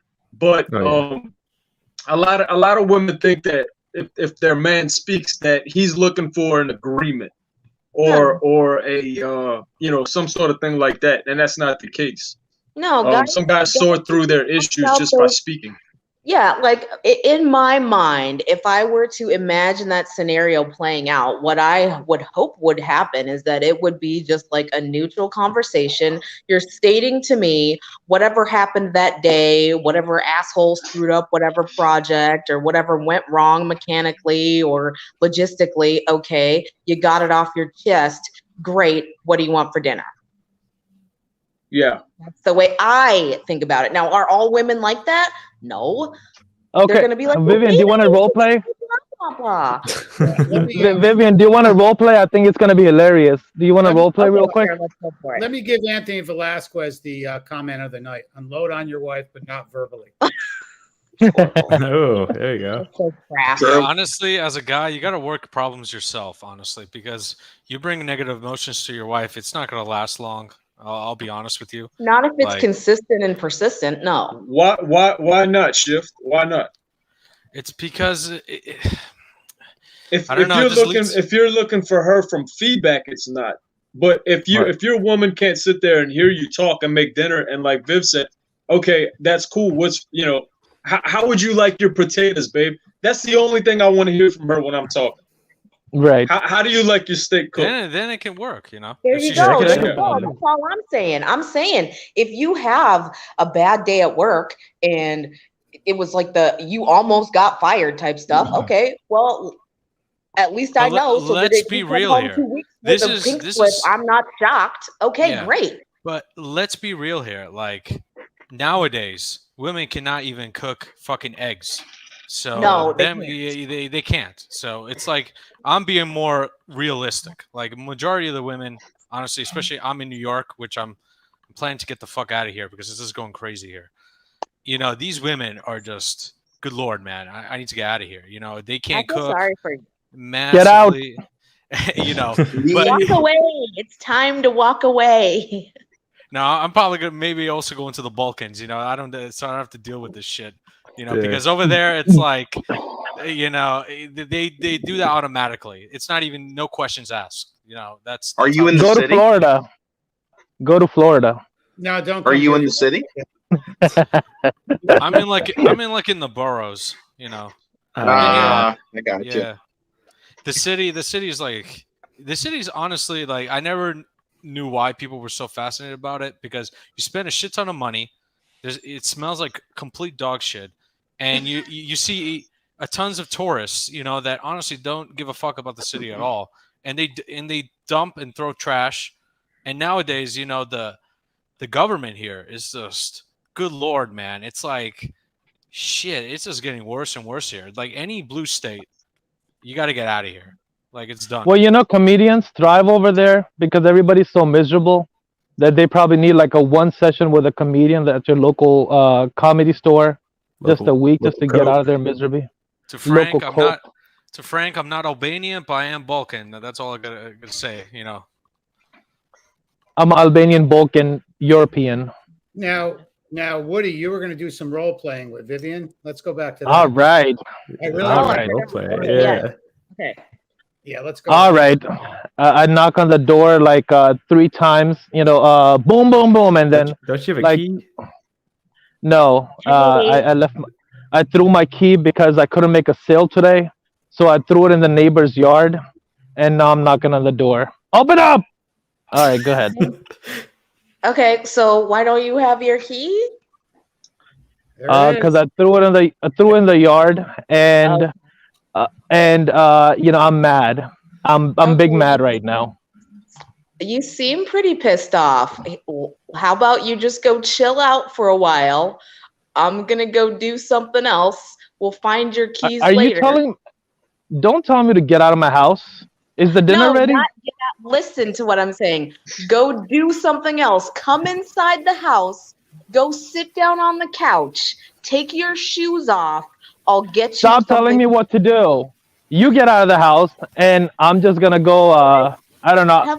I don't know. Let me call my doggo. Let me call my doggo. Hey, doggo. The proper answer is yes, Habibi.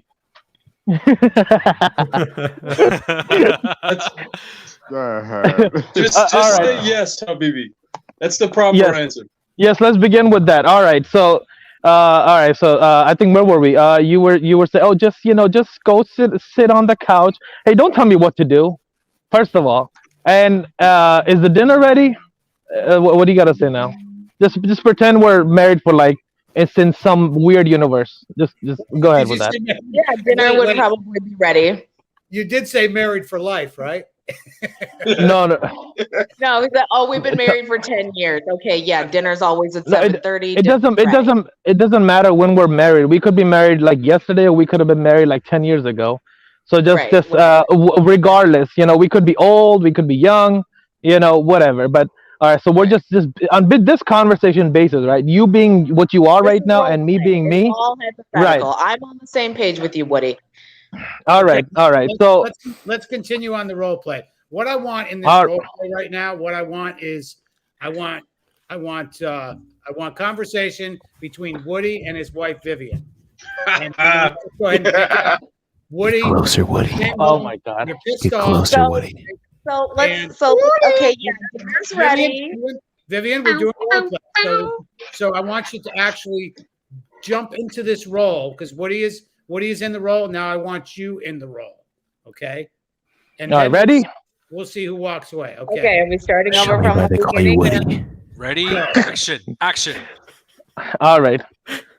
Is the dinner ready? So we got to you telling me what I need to do, and then I told you to don't tell me what to do, and if you're gonna tell me to get out of the house, like this is my response because I came from, like I said, I was supposed to make a sale. All of my days wasted. I'm sweating my balls off. And they need to be in your mouth. So we're not gonna get to that place yet, but just go with the role play. All right. So you told me what to do, and I said, okay, don't tell me what to do. And I'm calling for the doggo. What's my dog's name? Tony. My dog's name was Ozzy. Your dog's name is Rolo. Rolo. All right. Or my dog's name is Tommy Loren. Okay. Because it's a golden retriever, conservative golden retriever. So Tommy, here, come over here, girl.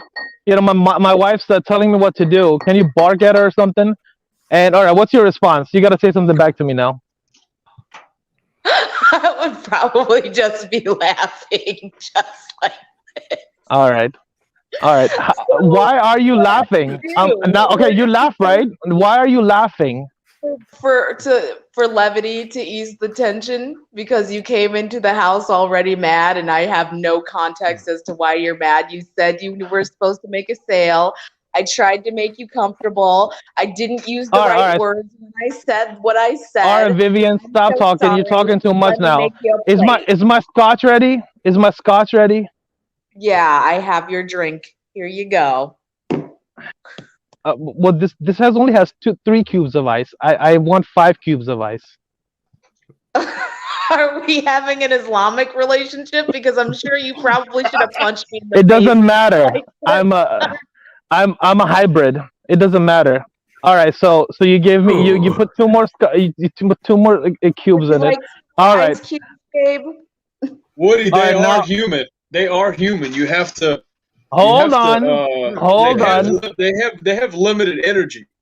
Hold on. Yeah, she was sleeping and she Too many slept till TikToks. 12 o'clock. Then she woke up watching Ellen DeGenerate, and now I'm home. She should be well rested. Okay, just Yeah, remember, she should be okay. just remember during this role play that Primal Man is not going to be sitting in your living room or your kitchen telling you this. Oh, if he is, Okay. it's a bad sign. You Yeah, need to it's get bad. out. Yeah, You need to walk away. Unless he's hooked up to Neuralink from Tesla, to Woody. Or Primal Man is sitting in my backyard. We're supposed to have a barbecue or something later. I don't know. But okay, let's assume Primal Man is not over Primal here. Man's your wife's yoga instructor, man. No, Primal Man's teaching your wife yoga. How do you feel about that? Oh, God. How do you feel about that? That he's looking at Vivian's ASS. Come on. Well, to begin with, if I'm not gonna hire no yoga instructor or whatever. If we're gonna go to the gym, I'm gonna stretch you out, and whichever way I want. If it's gonna be either yoga and different stretching after that or before, that depends on me. All right, if you want to do yoga, right, wifey? Then let's go to a yoga session. There's a little ruffling. I don't know who is it. Okay, stop now. All right. So if you want to do yoga, wifey, then we're gonna. God damn, it's ruffling's back again. Okay, it's gone now. All right. Okay. So if somebody wants to do yoga, workout or whatever, we could do that after. All right.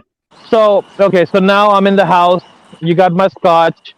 All right. Now I start talking about work was shit today. I was supposed to make a sale. This fucking client of mine just went on forever. Even though I have to listen to all this bullshit, now I can't do nothing. Now, for some reason, one of my boys' shift is calling me, and I have to decline his call right now. Now, what's your, is there anything you're going to say after this, or should I just keep going? Honestly, I Vivian. would pretty much do what I'm doing right now. I'm in the role. Tony told me to be in the role. I'm in the role. I'm letting you do your thing, man. Go ahead. All right. Okay, it's all right. Okay, so now I'm done. Can I have my dinner now? Sure. Here's your dinner. What did you make? It's pork chops. I don't eat pork. Oh boy. Oh man, I'm just messing with you. I'm just messing with you. Woody, this is pork chops. All right. All right. What's your quick? He wants steak. Quick. What's the second option? Steak.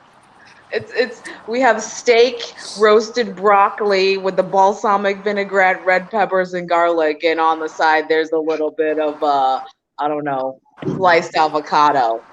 All right. So I need a broccoli, seasoned. God damn, there's so much background noise. Holy all right, it's gone now. That's Primal Man taking off on a motorcycle. Okay. Men are not Chad is leaving. nitpicky. Like if you're one of those nitpicky type of people that that's the way you argue. I'm having a bad day. I'm having a bad day. You're having a bad day. I don't think that But really lines up. that's something that I would kind of eliminate. I wouldn't want to even. I would want to get to know somebody well enough to where I would see that how they argue to where I would be like, okay, this situation's going to play out like this. This is how this person is. I probably wouldn't marry a guy who was like that. Quite honestly. Yeah, well, you're married with me right now, so we still have to go through this role play. Mm-hmm. Woody, you need to just go in there and just slap that ass and just bring her in the bedroom. Hold on, I'm not. He's making a point. I can nut right now. I'm gonna nut when I'm kind of relaxed. Okay, that will come. But this is just an average day. I threw my keys in my neighbor's yard, and I don't want to get it. All right, Vivian, go get my keys. And I want broccoli and Brussels sprouts with cayenne pepper, Italian seasoning, and chicken breast to be garlic. I don't want no steak. I don't know whatever you're cooking. You eat that. I want 2 chicken breasts and 2 side eggs. All right, pronto. So you want me to be in 2 places at once? I mean, I don't think you're female Flash, right? You're gonna start cooking now. All right, so now I go upstairs. I take a shower. and I come back. All right, so you have the dinner ready, right? Now I'm finished with dinner. Ready and I'm outside with a flashlight because I would assume that the sun would already be dark outside. A flashlight and a magnet. I'm looking for your keys. Well, I don't know. I guess we live in Florida, so we still have daylight. I must hold on. But you're just making up the scenario as you go. Like it's 9 o'clock. There's still sunlight outside. Go get the keys. Stop asking me for flashlights or whatever. Go get my keys. I didn't ask for a flashlight. I know where the flashlights are because I cleaned the house. All right. I don't need minor details. Whatever you gotta do, grab the night visions from my toolbox or my garage or whatever. Go get the keys. Daylight outside. All right. Well, whichever scenario it is, right? Now you have the solution. You got my keys. You came back. All right. So what's your dialogue? Here's your keys. I'm gonna go take a shower because I'm all dirty from digging around in the dirt looking for your keys in the dark. No, you're not. Take everything off right now. I don't know how to role play that. At least make her shower first, Yeah, that's what I'm saying. No shower. See, okay, all right. See, okay. Again, we're not realistically married, right? We're just doing a role play, right? So all right. I don't know if you know, like a married couple have sex. I don't think there's a restriction or timeline on that.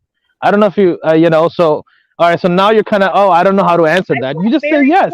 Scheduled date nights and they scheduled sex. That's what all the magazines talk about. That's what they talk about on daytime Woody, TV. be careful, so your man. wife would be like, "Let's schedule this for looks like Thursday at 7." Woody's proving the receipts. He's not showing them. He's proving them right now, live in action. Where's Steve the Bean when you need him? Yeah, let me call Steve. Call Rosebud to get some advice. Call for Rosebud in the jail. Where's Woody, man. All right. Hey, Woody, this what you do, man. You pour some wine, man. Put on a mixtape for her. Ah, damn it! Gotta I get her forgot in the mood, wine. whatever, right? Oh shit! Oh my god, I forgot the wine, man. Damn it! I wish I had the wine. I wish I took Tony's advice of having wine, even if I don't like wine. I mean, if I don't drink, by my own choice. All right, Vivian. So, what are you doing now? Why are you still talking? She's been quiet the whole time, I think, man. I don't know. She's trying to shower, bro. Come on. No, I don't want her to shower. I don't want her to shower.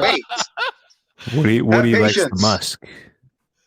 Hey, first of all of you boys, it's not time for barbecue yet. Why don't you guys just go to the back end and fucking just talk amongst yourself?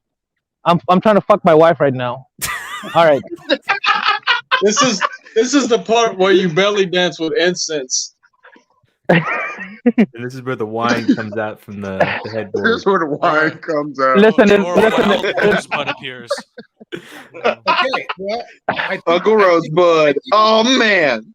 I think all right. What he just proved was our point. Okay, was Woody was emotional. He had a bad day. How did that make you feel, Vivian? It wasn't pleasant, was it? People do. I would challenge. I wish we had a couple married couples that could come on here and talk about what actually happens when people. No, fight. that's the worst thing. It's because it's a married couple. They're just gonna hide. The man looks fucking scared for his life because he knows, like, shit. If I say anything bad, it's like one way ticket to divorce. Well, let's say we get Michael Foster on here. Is he going to say he's been emotional Where's around his Michael wife? Foster? Because Michael but I don't Foster think he's emotional around his wife like that. Have gotten into arguments, and the thing is conflict is not comfortable. But and conflict is not not necessarily emotional. Okay, y'all all talked. I sat and listened quietly, which is exactly what I would do because you made one point and then you moved on to another one. I'm going to address one point at a time, so we're on the same page. Go ahead. I addressed it. I was like, not all conflict is emotional, though. No, it's not. If you have two very controlled and self-aware people, you can have very difficult conversations without them turning into what Woody described would have happened, because with a normal chick, she probably wouldn't be able to stay calm enough to diffuse a situation that could potentially turn into a domestic violence incident. But think about Woody, though. He wasn't making a point about women. He was making a point about men. Yeah, and the way that I behaved would be the way that, because let me tell you what, I come from a very volatile background. I've had people in my face with weapons. I've had guns pointed at me, like held to my head by, Were you in the military? No, this is just how people think that they need to operate. And if I can take somebody who's willing to point a gun at me and make them back down just by giving them the Mr. Miyagi energy, I'm pretty sure I can handle an upset dude who had a bad day at work. Just saying. But was he a simp, or was this? No, this was some dumb kid with a Saturday night special who thought that he was going to be tough. This was like seventh grade. He was a ninth grader. I could see the bullet in the gun. You know what I mean? And he had no point. There's no safety on a Saturday night special. You know what I mean? No, and the trigger was pulled. So how do you end up with this dude? What were you doing? We weren't together. He was a neighbor. He was just some kid that was in the neighborhood, and we were all pre-teens, and he thought he was gonna be cool. Oh, so he was a budding ostrich situation. And if that's how I handle situations as a seventh grader, you know what I mean? Like, and I gotta tell you, there are a lot of people that think that violence is the solution to all problems. Okay, and when somebody is willing to take it to that level and it's completely unnecessary, the best thing you can do is stay calm, because they're the All ones. right, hold on. I know we're going away from the subject. Let me define a couple of things in my role play too, right? This is just me being a little upset, and I'm not asking you to climb a mountain. Even if I'm upset, supposedly I'm not gonna say vibes, the feelings that I get from you, that you're understanding, you're mature. How old are you, Vivian? You don't old enough to not want to say. You never ask that question to a woman, bro. Dude, are you kidding me? They're never gonna answer. I'm older than you. You might as well ask. I'm older than you, Woody. All right. Moving on. Woody, all right. Just guess, and maybe you're right.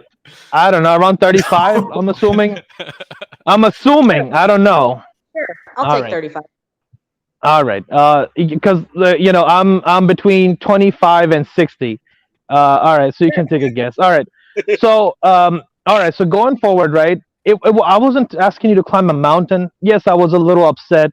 Let's say if the boys were talking, we had a planned barbecue, and I wanted to get a quick fuck in. Now, were you stopping at that, which is not a crazy discussion? I mean, we talk about people dying. We talk about philosophy. We talk about what type of, apocalypse made, by the system to be, is happening. Now, just talking about simple sexual act in a scenario, is kind of hard for you to overcome. Now, if I ask any one of the guys right now, they'll answer me in a snap of a finger. But for you, just playing out this even scenario that I had to stop at that time because you couldn't answer me, this, and I would have gone on with the foreplay, just kind of pointing a couple things out for everybody. It's also kind of a fun. We're all laughing. We're kind of joking about this. But this is like one of those few days that I might get, and this is just me being upset. But you being mature enough, you know what we talk about, with how Tony and the show is, you weren't able to cross that little scenario, so that, that's also one of the factors that come in that if, despite you being, mature enough and understanding, that you have a blockage over there, and you're talking about, domestic violence or whatever, the things like that could happen. But I think guys over here, we understand what things are. This was just a scenario. I'm not going to be married in this country, probably never. If I'm going to be married or have kids or have, regardless if it's going to be one wife or two wives, three wives, it's not going to be over here, and things are going to be different. It's going to be similar, but it's going to be different. For me, I think the end of the story is, if my wife's going to start acting up, I'm not the type of person who's going to beat her like, Indian woman washing clothes on the beach. I'm going to tell her, hey, just fuck off, go to your parents. You don't want to live with me. You don't want to, some days I have bad days, I'm not saying I'm gonna spaz out or start yelling or throwing stuff. You know, that is, I didn't even put that in the scenario right now. I was just talking on a regular general terms of me having just a bad day. You know, we're gonna have a barbecue. I wanted to get a quick fuck in, you know, so I could release the stress. I could leave, you know, like Anthony pointed out, you know, unload, you know, not verbally. So, you know, this was a kind of obstacle, even for you to kind of go over, you know, and so I you know, just kind of wanted to point that out, that this is not even the worst of it. I thought the original purpose was to show like an insufferably emotional guy and how that I think a better example, let's say I come from work, let's say Tony's my coworker, and he's an incompetent coworker, and I always got to pick up the slack for Tony, and it just pisses me off every day a little bit, frustrates me. If I was coming home from work every day and saying like, Tony's pissing me off again. Oh, Tony this, Tony that. You're going to get sick of it. That's me being emotional. Right. Instead of me coming home and saying, how was work? Oh, it was good. So how's the house been? What's for dinner today? Or what's going on like that? What's going on with the kids or something like that? But you know, I didn't also talk to Vivian about my work, because if I'm going to talk about, let's say, about work or other problems, I'm probably going to go to my friends, my guy friends, talk to them about it. That's why I didn't discuss work-related stuff with Vivian. You know, so for example, like in the scenario, I said there's a barbecue, right? But let's imagine all of you guys are, you know, coming home, or some of you guys are here already. I'll talk to you guys regarding that. I'm not going to talk to Vivian about work. Like, what is she gonna do? You know, you know, I tried so much. I couldn't make the sale. I'm gonna start crying. You know, oh, can you? You know, I don't know what to do. You know, and I know you can't say nothing to me with that, Vivian. And as a man, after working like a 12-hour shift, I think talking about work is probably the last thing you want to do as well. You know, and I agree with that. I would think that the average man just wants to come home and chill out for an hour and not talk at all. That's yes. Yep. Yes, you know, as soon if you're married, you don't have any free time as a man. I have seen these marriages where if a guy even gets a little free time, the woman in that typical marriage will ask him, what the hell are you doing? Like, what do you? She gets enraged that he's doing nothing. But really, you know, it's funny because I was just, when you said that, I was going to say, she's going to say, what are you doing? You're doing nothing now. Exactly. Yeah. The guy needs to chill the fuck out. You know, like, honestly, is it so hard to just come home and just ask like, fuck, I just need my free time in my fucking dungeon just to think and chill, and not you blabbering about your fucking day, because you hear that for like 12 hours, you know. But women can't understand that. This is how you create peace in a home, okay? Like, I think it's like obvious. The dude's been working all freaking day. Who knows what kind of crap he had to deal with whatever kind of assholes he has to deal with. I'm not there. I don't know. I don't care. But what I do know is I don't want to have fights like that in my house. You know what I mean? If you got a problem at work, we can talk about it. But how I generally operate with anybody who is escalated is I try to de-escalate. Okay? So the best thing to do with somebody who's pissed off at that level is to walk away or give them the most neutral energy possible. Period. Or you could do what your guy tells you, so he could, you know, get his load off. But I was just thinking, I think the point of what the exercise at first was to show that you wouldn't want to be with an emotional guy in the first place. And I think the example I say, me talking your ear off about Tony after every shift, being all pissed off, and like, if only Tony would carry his weight around. If you hear about that, you're like, you're probably thinking, who the hell is this Tony guy, and why are you being such a bitch? It's probably what you would think. You think Tony on the side? I would think was, here's what I would think, and this is just me. Other women, I know for a fact they don't think like this.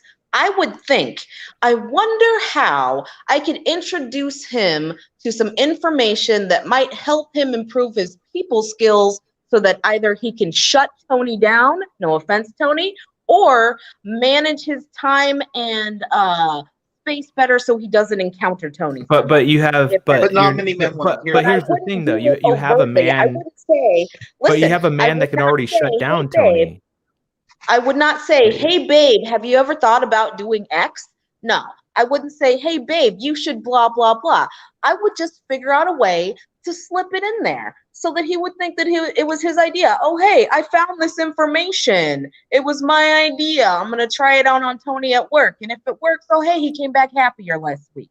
But here's the thing though, like you Good have for you. access to someone that already doesn't do that when they come from work as another option. Are you going to pick the guy that says, "Oh, Tony didn't carry his weight around. Oh, Tony's such an asshole." You hear that every time you come from work, or are you just going to go to a guy from, "How was work? Oh, it was good. How are you doing today? That was everything going. I just want to relax and keep it light, good time." Part of relationships, and this is another thing that I think a lot of people are kind of ignorant about, is that you're gonna tell the same joke 40,000 times over your lifetime with this person. They're gonna have to pretend that the joke is funny after the 20,000th time they've heard it. So that falls into the same category. Okay, babe, you don't like Tony at work. That's shitty. You want more cream in your coffee? Yeah, but you're at a point where you've already built that you're in a relationship. Like if a guy's emotional, he's going to be complaining about stuff when you're just in dating phase, and you're going to screen that guy out. And yeah, I would. The point of a man being emotional, there you go, that he's going to talk about very trivial bullshit that really doesn't matter. That's emotional. Okay, so the scenario that played out is Woody comes home, he's pissed off. Okay, he threw his keys. Go get his keys. That's all. Make his dinner. He wanted 5 ice cubes, Woody? And there were only 3. And that could be irritating, especially because he wanted 5. He wanted 5 ice cubes, but you only put 3 in there purposely. Well, and in my mind, that kind of nitpicky type of thing is something that somebody does when they're somewhere. I wouldn't say that you're maybe diagnosably narcissistic, but it's one of those goalpost things where like 3 ice cubes is never a big deal. But today it was. Now, I was being a little annoying, right? Let's say, I admittedly was a little annoying. Right. I was being a little annoying, but if in your scenario, if I put myself in your scenario, I'll be like, all right, let me get you 2 more ice cubes. Not a big deal. You were at home, you don't have restrictions. If I had a bad day, supposedly you're the wife, right? You're gonna calm the person down or whatever. Yeah, instead of he's nitpicky, he's bugging me, he's being annoying. If I was in your foot, I'll be like, all right, I'll put 2 more ice cubes. What else? What more? What else? What else can we do? Do you want to Netflix and chill? You want to do? Do you want to go bowling? You want to go play some pool or whatever? This would be kind of, let's say, de-escalating things too, in my opinion. But let's say, for example, that is usually a wise role. If she's going to have the comfort of being in the house, just maintaining things, doesn't have to work, then little things like that, I think, because I'm also trying to make things a little more difficult than just your average logical, because nobody is that. Like, everybody has bad days. And if you're going to be married, that's a lot of times usually fights start, so I was being a little bit difficult. I'm not going to lie, but that was also your time to kind of say or do what you would in situations like that. Yeah. You know what I mean? Well, Vivian, you brought up another point when doing the scenario with Woody, that you mentioned that you felt you might be in a domestic situation soon. That's another reason why a man shouldn't be emotional around a woman, because that's the reality of it. You're probably stronger than her, and she might see you as a loose cannon when the purpose that a woman should feel safe around you. And if emotional man's dangerous. I mean, that was my assumption. Yeah, when you it's not a personal thing against you, Woody. Like, I totally understand, like, it's a role play type of thing. But I gotta tell you, like, women have a natural fear of men. This is just across the board. Like I always say, my dad never hit me, but it was always on the table, and I was always terrified that I would do something that I would earn a spanking for. Like, I would never. All he had to do was I agree with you. I agree with you, right? And I'm not saying I'm not saying not just guys. Women should never test a guy too by hitting him or doing little things that would really annoy him or bother him. Yeah. And like I said, I also gave you a point blank last scenario that if I am married, and let's say if I'm married in my country, and if she's gonna give me hell, then she's gonna end up going back to her father.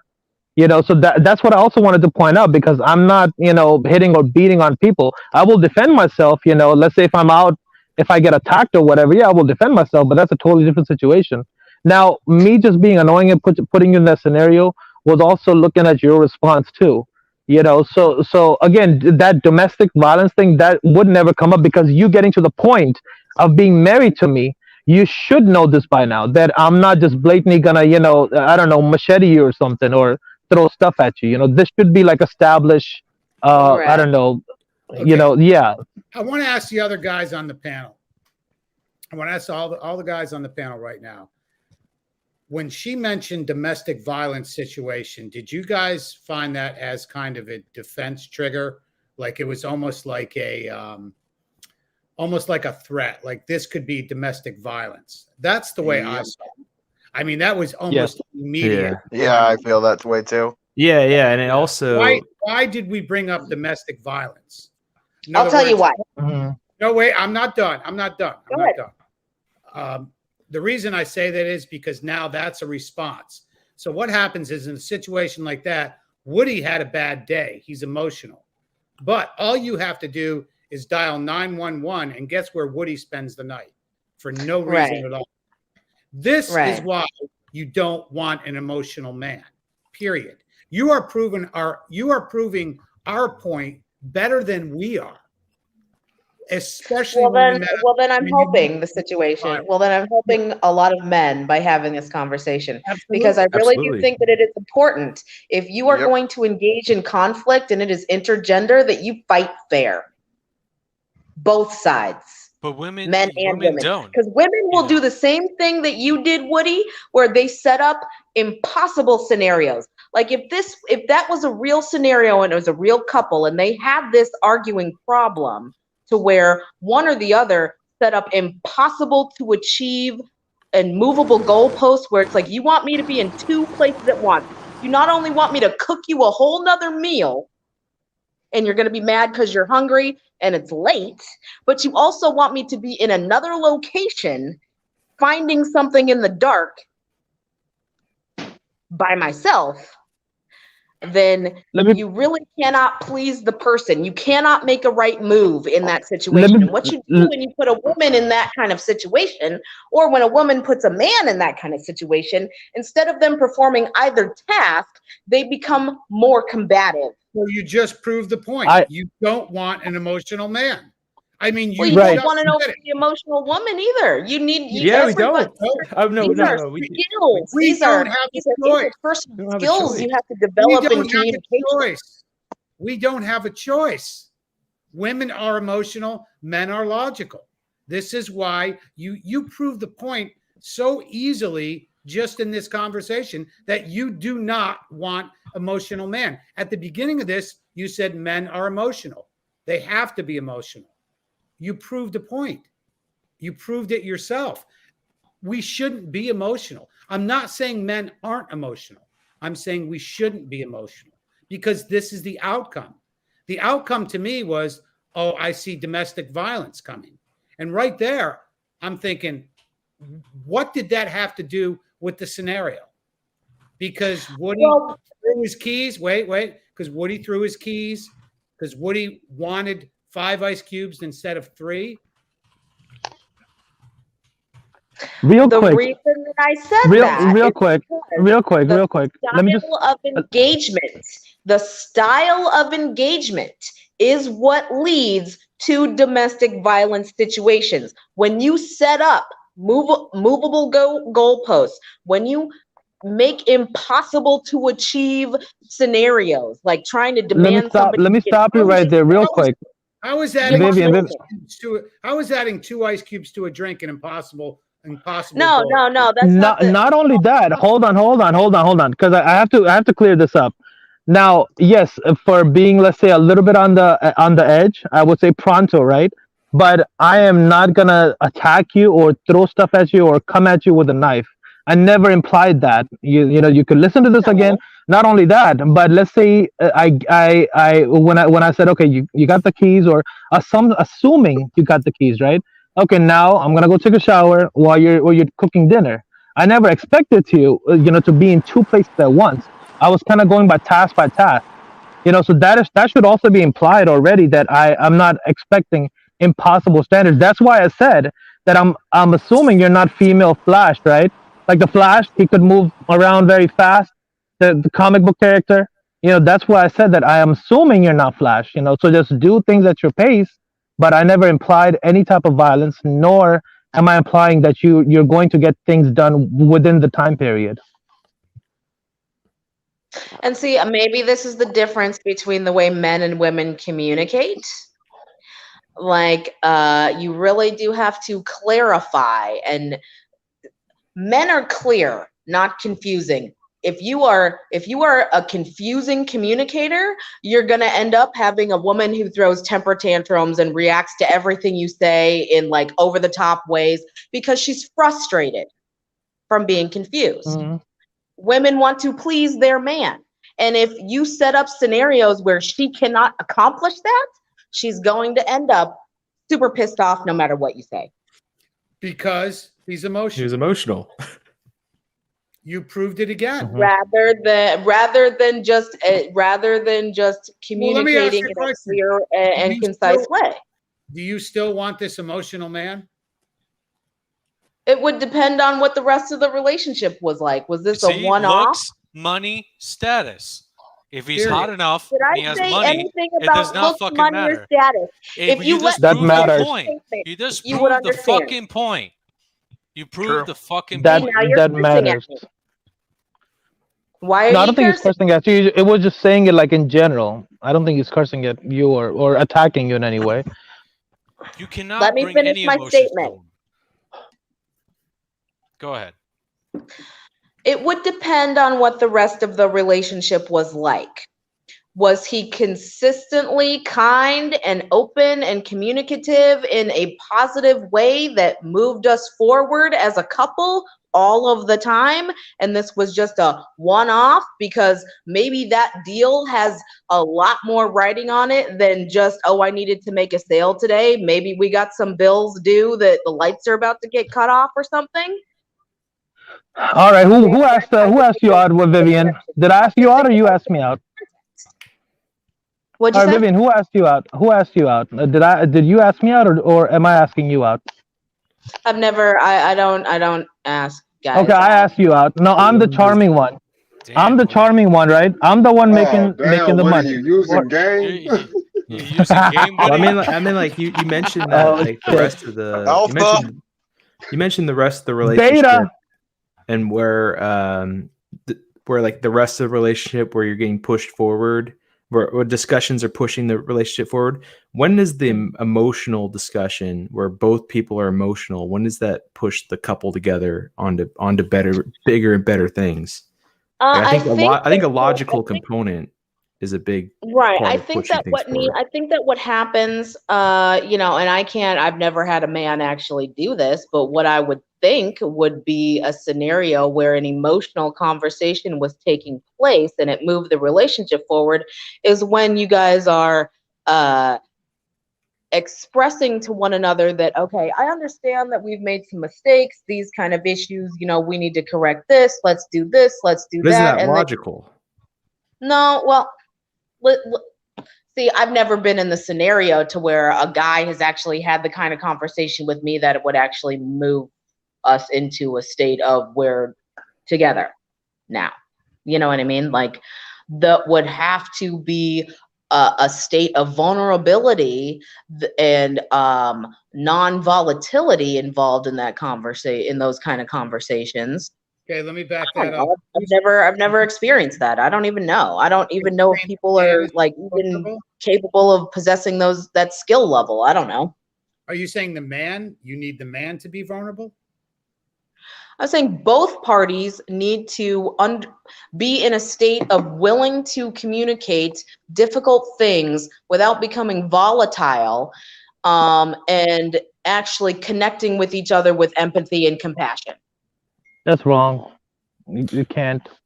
Well, if your whole Right. So demeanor if it's not possible, then I mean, what's the point of having relationships? But if your whole demeanor is emotional, doesn't that imply volatility? Not necessarily, no. Yeah. So what are you talking about? What are you talking about? So Emotions equals volatility. You guys are telling me what I'm hearing from you guys, and I don't think that you represent all men, but what I'm hearing is you are not capable of loving. Okay, where do you get that? It's kind of correct.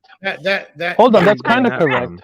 Because you're stating outright that men don't have emotions, men cannot connect emotionally with women. I'm not saying men don't have emotions. I'm just saying they even though shouldn't be we are emotional. evolved to do so.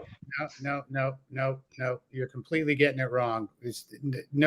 We say men shouldn't be emotional or show emotion. So the only time that a man is ever expressing his love and commitment and dedication to a woman is never. There, Gonzo has it right there. Love is not. Look, it's not you're emotional. talking about love in a I don't Disney believe world. that love is an I don't emotion even- in the way that people paint it either. I don't Love even that think you a talk relationship should be based on love either. Yeah, it's not. Yes. If you don't have love in your relationship, even if your relationship is not based on love, if you don't have some love is kind a of standard of and human tenderness sharing the in human your condition. relationship, then you shouldn't be in that relationship, because men need things like affirmations and compliments and all that kind of stuff, don't they? Yeah, but love is something that goes Would it beyond be a loving just. thing for a woman to do that for a man? But like love is not that high of a standard. Like you should feel love for a lot of your common man, with men, women, nature. You should be appreciative and have love for that. And that shouldn't be the basis of a relationship. Now, trust and respect are other things. Those are huge. Those are huge. Huge. Like, I don't need fucking Women compliments. can't I need trust men respect and fully trust. unless they can connect with them emotionally. What Did does you that know that? mean, though? What does that mean? Right. That's why you're all single. You don't know what that means. You Here we couldn't go. ever give a woman Here that. we go. You see this woman? Here we go. It's like it's Wow. a circle. Yeah, you sound like a dating coach. That's Like, the same circle. There you go. She's a dating coach now. I'm not a dating coach. I'm saying that this is a fact. All women are wired like this. But Why what- do you what- think? what- Why what do you think constitutes an romance emotional novels are a connection? billion-dollar industry? You made Have an you ever assumption. read one? You made an assumption that everybody on this panel is single. I'm going to make an assumption that everybody. I thought all you guys said that. I'm going to make an assumption that everybody said on we- this panel is getting Am laid. I pissing you way off, more than Tony? you Are you mad? Hold Hold on, I didn't hear you, Tony. Say that again. Yeah, you say that No, again. Tony? I asked you, Tony, I from your tone and No, your I'm- body language, you because I made- can't really hear. You made an assumption that everybody on this panel. I have to speak up because you're over speaking when somebody says something. So I have to speak up. You made an assumption that everybody on this panel is single. Did anybody on this panel say they were single? I just wanted to know what a definition of an emotional connection was and all that. I mean, It's a fair question. Yeah, but every time I try to answer a question, no one lets me finish a statement. But your first response was, "That's why you guys are all single." Yeah. Yeah, it's like it's Well, already and emotional. maybe if you actually, if we could quantify what an emotional connection is between a man and a woman, maybe then it would make sense. But according to you guys, there's no such thing in the first place. Did we say that? That's what I'm hearing. There's a emotional connection, but you don't show emotion as a man. A woman doesn't want you bitching and complaining like a woman. Women are emotional. So maybe you're defining emotion as purely negative and purely only on that part of the spectrum where it's But got to you be bitching and moaning.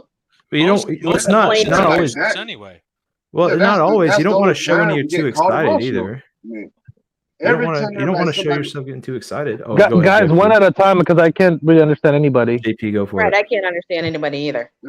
I mean, every time like somebody gets called emotional, what are they doing? They're complaining or they're frustrated or whining about something. Oh, stop being emotional. Or the man calls his woman emotional when she's complaining about something. The woman calls the man emotional every time he complains about something. I mean, that's the only time the word emotional and all that gets thrown around. It's when somebody's complaining or frustrated and all that. So that's all I got to say on that piece for me. I like Gonzo's comment. Emotions are from Satan.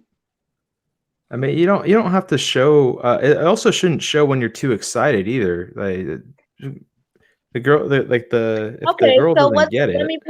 let me pose you a scenario. Okay, you've been eyeing the new, I don't know, boat, chainsaw, handgun, whatever it is that you've had your eye on. It's your dream birthday present, and I get you that dream birthday present, and you don't show that you're excited about it.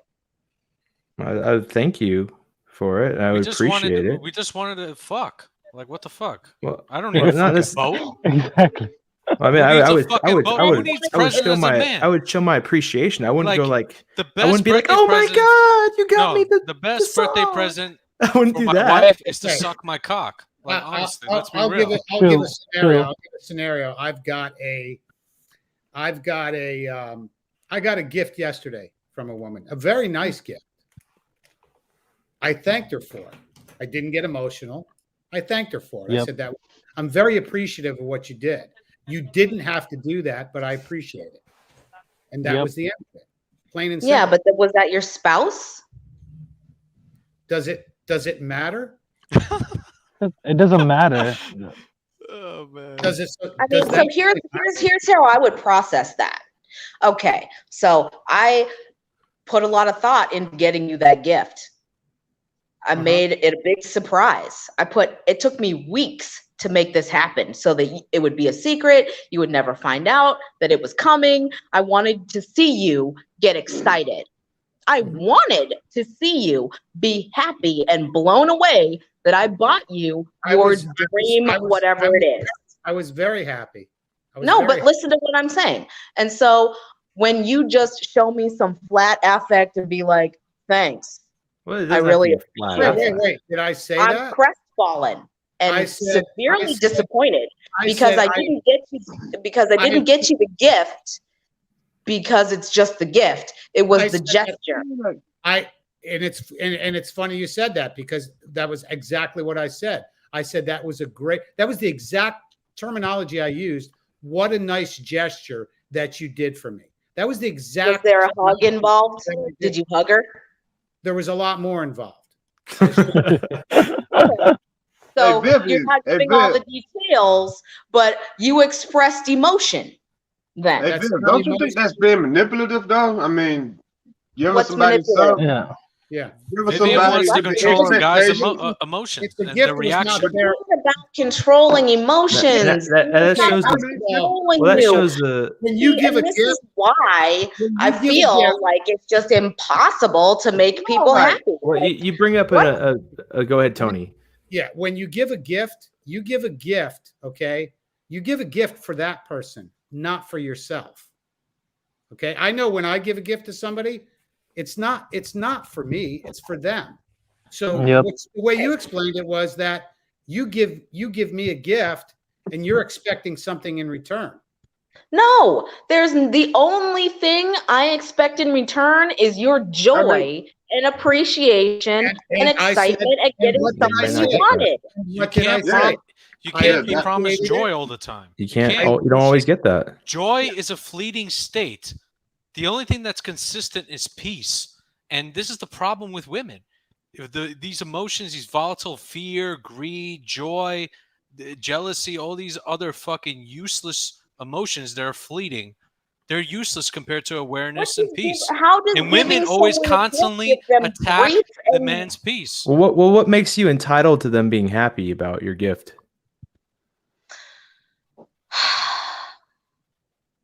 Like let's say like just out of you thought it out really well, but let's say I got that gift a day before from someone else, and I'd be like, "Oh, I appreciate this gift, but I already got it. I'll give it back to you so you can, with the receipt, so you can get your money If back." we're married and someone else is giving you a gift like that, I would probably wonder Well, who it was. this scenario, and we why. weren't married. Oh, well, okay. So We're just I talking in thought we were general. talking about within the confines of relationships between men and women. So my assumption would be that we're talking about two people who are committed to each other, because that was the original premise when we started off this role play thing in the beginning. And you kind of bring up another point of how even the positive emotion, like when you show too much positive emotion, it's again showing weakness in a way. You're showing that, oh, I could be had if you just gift me in this way. It's like boom, like the woman's like, I figured him all out. He's boring. He needs to be. He needs to show more emotion. Then when he does show emotion, then she's like, why he's so emotional? It's over. It's like it's crazy. So your relationship is over when your girl gets you a present that you really wanted and you were like happy about it? No, that's not about the that's not what present. we're saying. It's about your expectation about like the guy feeling joy or happy instead of actually saying, I really appreciate this gift. Thank you. That's really showing our appreciation. But let's flip it then. Let's flip it then. You buy your girl a BMW. It took you 6 months to make this a surprise. Nobody would you do that. Why would a normal, logical man about do that? the BMW. And when she gets the car keys, the first thing she does is hop in, turn it on, roll the windows down, and say, thanks, babe, I appreciate it, and then take it for a spin without you. Okay. Hold on, a shift. What are you gonna? What are we let me ask something. Let me ask something, because I think that's too Most much, women right? don't appreciate it either. Yeah, you just Right. No. Go ahead, Tony. We went from a very simple scenario to a fucking BMW. I mean, come on, it's not the same thing. I mean, that's the reality. It's just an example. It could be anything. You got her a Let freaking me ask birthday. something. You got Let me her a ask something real quick. $1.99 Hallmark card from Walgreens. All right, Vivian. Let me ask you something. What do you expect if you put that thought into to buying a gift for somebody? What do you expect that guy to do? Be happy. But if I'm All right. Okay. So give me a gift. Give me a gift real quick. Just give me something that you thought of. Whatever. Name it out. Okay, so I got you a really nice pair of cufflinks for that shirt that you bought the other day that goes with the suit that you need for that big meeting on Thursday. Did you put like a week's effort into this, or you just bought it off? Like, what did you do? No, I remember when you bought the suit, and I remember when you bought the shirt, and I remember that you said that you had a presentation coming up in a month. So 2 weeks before the meeting, I went out and I found you something that would make you look really sharp. All right. Thank you. All right, now buy me a BMW. Well, I also think. Hold on. Go with it. Buy me a BMW. Tell me you bought me a BMW. Okay, I bought you a BMW. Hey, that's great. Really appreciate it. Now I'm gonna go to work. In your BMW. Yeah, I'm gonna leave my Toyota Camry, and I'm gonna go to work in the BMW that you just bought me. And okay, let me buy you something. All right, I bought you I don't know, a cheap sapphire ring that looks expensive but is cheap. But I'm gonna tell you, I put a month effort into it, even though I just went to the store and I was like, hey, just give me a cheap ring that looks expensive. How's your reaction? You don't know this. I told you I put a month effort into this. Honey, I thought about you for a month. I wasn't doing nothing else but thinking about you for a month. All right, what's your reaction? Oh, thanks, babe. It's so pretty. And the first thing I do is put it on and flaunt around with it for a while. All right, go away. I'm gonna. All right. That's it. I don't want any. All right, go away. I gotta go to work. All right, now I bought a BMW for you. All right, how's your what's your reaction? Honestly, for me, I would probably be like, yay, a BMW, but can we really afford this and do it? I don't really need this. All right, stop thinking about that. That's not your problem. I just bought you a BMW. Now, see, your reaction is understandable. Me reacting like this, I would be an emotional wreck. If I'm jumping around, I'm telling everybody, oh, she bought me a BMW. I'm so excited. you know, that I don't think you should expect that from a man. You know, I mean, I think most of the guys would agree that my reaction would be a general reaction. You doing it, you jumping around or whatever, that's adorable. That's understandable. But I don't think that should be a reaction for a guy. Okay, Just saying. so there's a couple videos on the 21 Studios channel that I want you to watch. They're the TikTok compilations, and it's women spoiling their men or something. I want you to look at the videos of these guys getting boats and trucks and all this stuff from their girls, and look at their reaction, and then you tell me whether or not they're being too emotional and effeminate.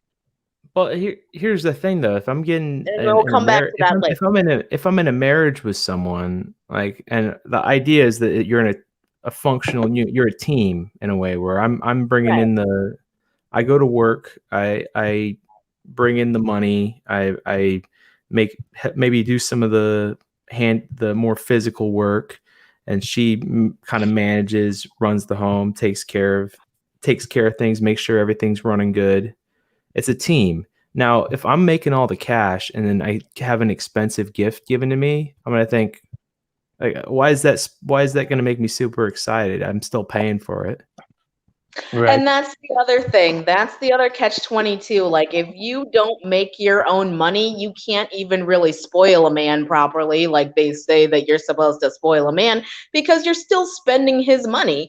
So if he wouldn't have bought that BMW for himself, then all you did was waste some money. You shouldn't worry about that. Yeah, like the idea is like, oh, I was looking at that and you saved me time by getting it for me. That's why I'm like, oh, thanks for that. Yep. I was thinking of getting that anyway, and you got it. Why in general people should feel like gifts and consumerism? Like, women are the biggest consumers out there. Like, honestly, me as a regular guy, like, I don't spend shit for all. And honestly, I'm just happy having a meal. Like, fucking, you know, just this, you know, so on, you know, being there for me, you know, I guess. But I don't need fucking gifts. Like, especially if I'm in a relationship, you better. The only thing I expect on my birthday is you just giving up that pussy. That's it. Like, honestly, like, that's, and have a bow tie on it. Yeah, that's it. Oh. Like, honestly, yeah, it's like fucking. What else do I fucking need as a guy? Like, or a Playboy suit, you know, with the opening. I think that would be okay too. That's all you need to do. That's it. To be honest. But I think that's a good part of it though, is like you can stay stoic about it, because like a lot of the stuff that we want out of a woman, we vet out from, or at least a man should vet out, and we just show our appreciation for getting the job done, pretty much. Like, oh, you've been good. Like rewarding. It's like rewarding your, like, I don't want to just to say employee in a way, but it kind of is like that. It's like saying, oh, you've done a good job. I'm gonna you show guys appreciation. don't make relationships sound like something I would even want to be involved in. Well, what's the there purpose? You of go. It? What's the there we purpose? go. Of it, though? Relationships are not always fun. It's That's not. how it goes. It's not fun. It's that if I want a partner, I don't mean this as any offense. I don't mean this as any offense to you guys. Nothing personal. And this is probably why I am single myself. But I do not encounter very many guys with the emotional EQ to actually connect with me in a genuine way that would make me want to even be there.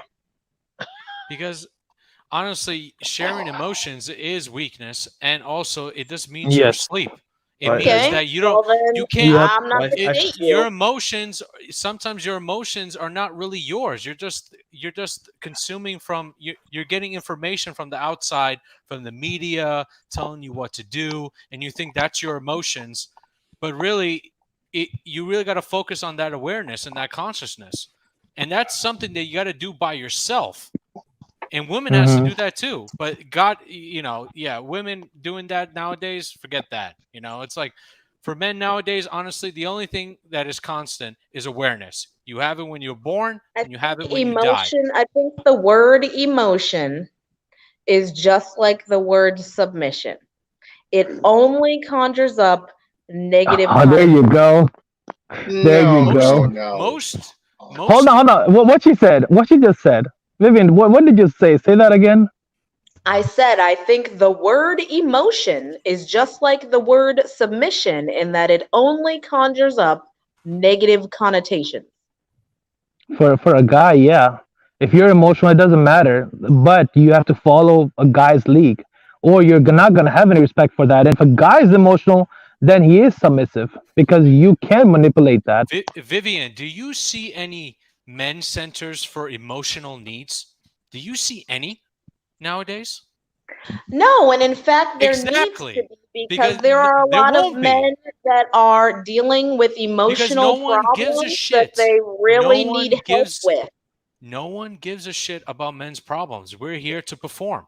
We're here to get results, and that's all that And matters. I think that's That really is unfortunate understandable. because there are men that really do need It's not support unfortunate. emotionally and Who built the world? psychologically. Who built the world? It's men. So then why does the manosphere care about dudes committing suicide? Well, I mean, that's general care for other mankind.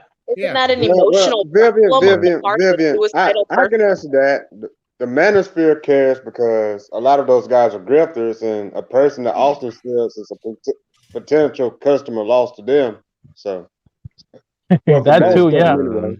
Massive grifters. They're trying So to just everybody make them outside a of the loyal Rolo customer. pill shouldn't give a shit about suicidal people? Is that what you're saying? Or real quick, that's real why the quick. Rolo spirit gives a shit. Like, oh damn, like I could have got some money out of that guy. Why'd he have to kill himself? Like, Yeah. That's the There's some cockroach sick motherfuckers they individuals out there. Yeah, that's how I they have think. a good example of that too, guys. I was a very emotional man, and being from someone that people have not shown they give a shit. Keep that comment up because we should talk about what she just said because she just contradicted herself. You don't want an emotional speak? man, but you got to build your husband up when he's down. I I mean, mean, down. Like that, like People that's are up not and down. lying. Can That's not I lying. speak, please? Go ahead. Go ahead. I've been through that, and I was an emotional man. Let me say right now, no one gives a flying fuck. No one gives a shit. Let me say this right now. When I was bashing my head open with a fucking knife, no one cared. So let me say this right now. I know for a fact, no one gives a shit. And trust me, when a man is crying and a man is on his deaf knees trying to make sure of something, they don't care. So you have to pull it out yourself and get better at the end of the day. No one's going to help you. Trust me. They don't want to help you. They just want to abandon you. They run away. Women start getting scared about every little thing that a man does when they get emotional. Well, Dark But I Blade. can't blame them. Hold on. I gotta ask something real quick. Look, guys, you're not supposed to show emotion to your girlfriend, wife, or whatever. And there's times where you need support, like Tony puts it. That's when you go to your guy friends. That's when you go to your brother and your father. You don't go cry on your wife's on your wife's shoulder. That's what it is. When Blade is, if he's going through, like my brother, he went through a lot of emotional stuff too. Like emotional meaning anger, being upset, not accomplishing a goal. And me and my father are there for him, for my brothers, not just one brother.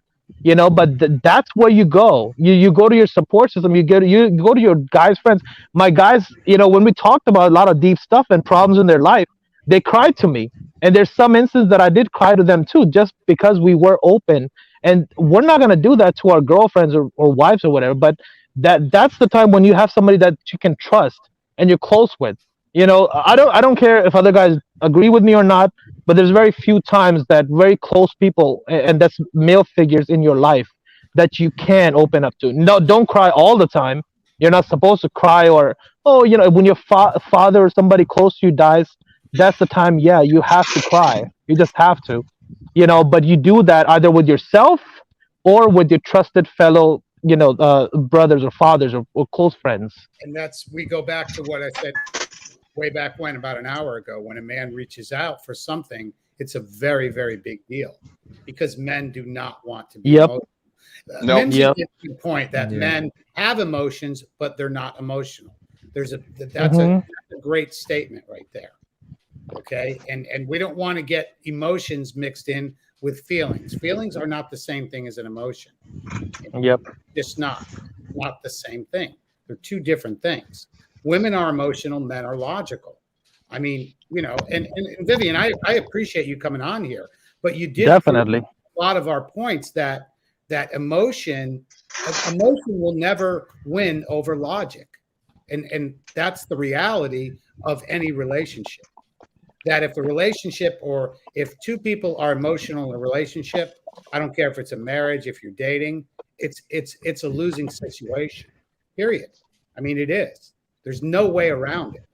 So logic, you need logic to tame emotion, whether it's internally or with your girlfriend or your wife. And I'm a big one not to say partner, because I don't think men and women are partners. No, I didn't say you said that, but I'm just saying I don't like to say partners. You're right. I think there should be in a relationship, the man should lead and the women should follow. That sounds so horrible. No, a woman is going to want to follow a man that leads her properly. And yes, if he has a bad day, we pulled out a scenario to kind of, you know, the role play was to say, okay, Vivian, you don't want this emotional man. And the whole show is about walking away. You would walk away from that. If that happened every night, you would be gone. Yeah, if it happened every night, if it happened all the time. Even if it happened 3-4 times a week, twice a week, you would get sick of it. That would be too much. That would be too much. But if it's a one-off, whatever. I understand that. But because you don't want an emotional man. You know, yeah, but if it's a one-off, it doesn't make him an emotional man. Yeah. Yeah. Every once in a while, you need to vent. Yeah. It's not like that's what you're part of being in a relationship with somebody. Hold up here. I want to welcome long time, man. Hold the truth hostage. Oh, the truth. My brother Tony, who's good, man. I saw this stream. I had to just jump in. I just gotta say this. The thing you gotta understand is this, Vivian. If you're in a long-term relationship with a man and you live with this man, you know this man, wouldn't your first intent of getting that man a gift just so you could give him something? You're not looking for any emotional response. You already know that this man trusts you and this man will accept the gift.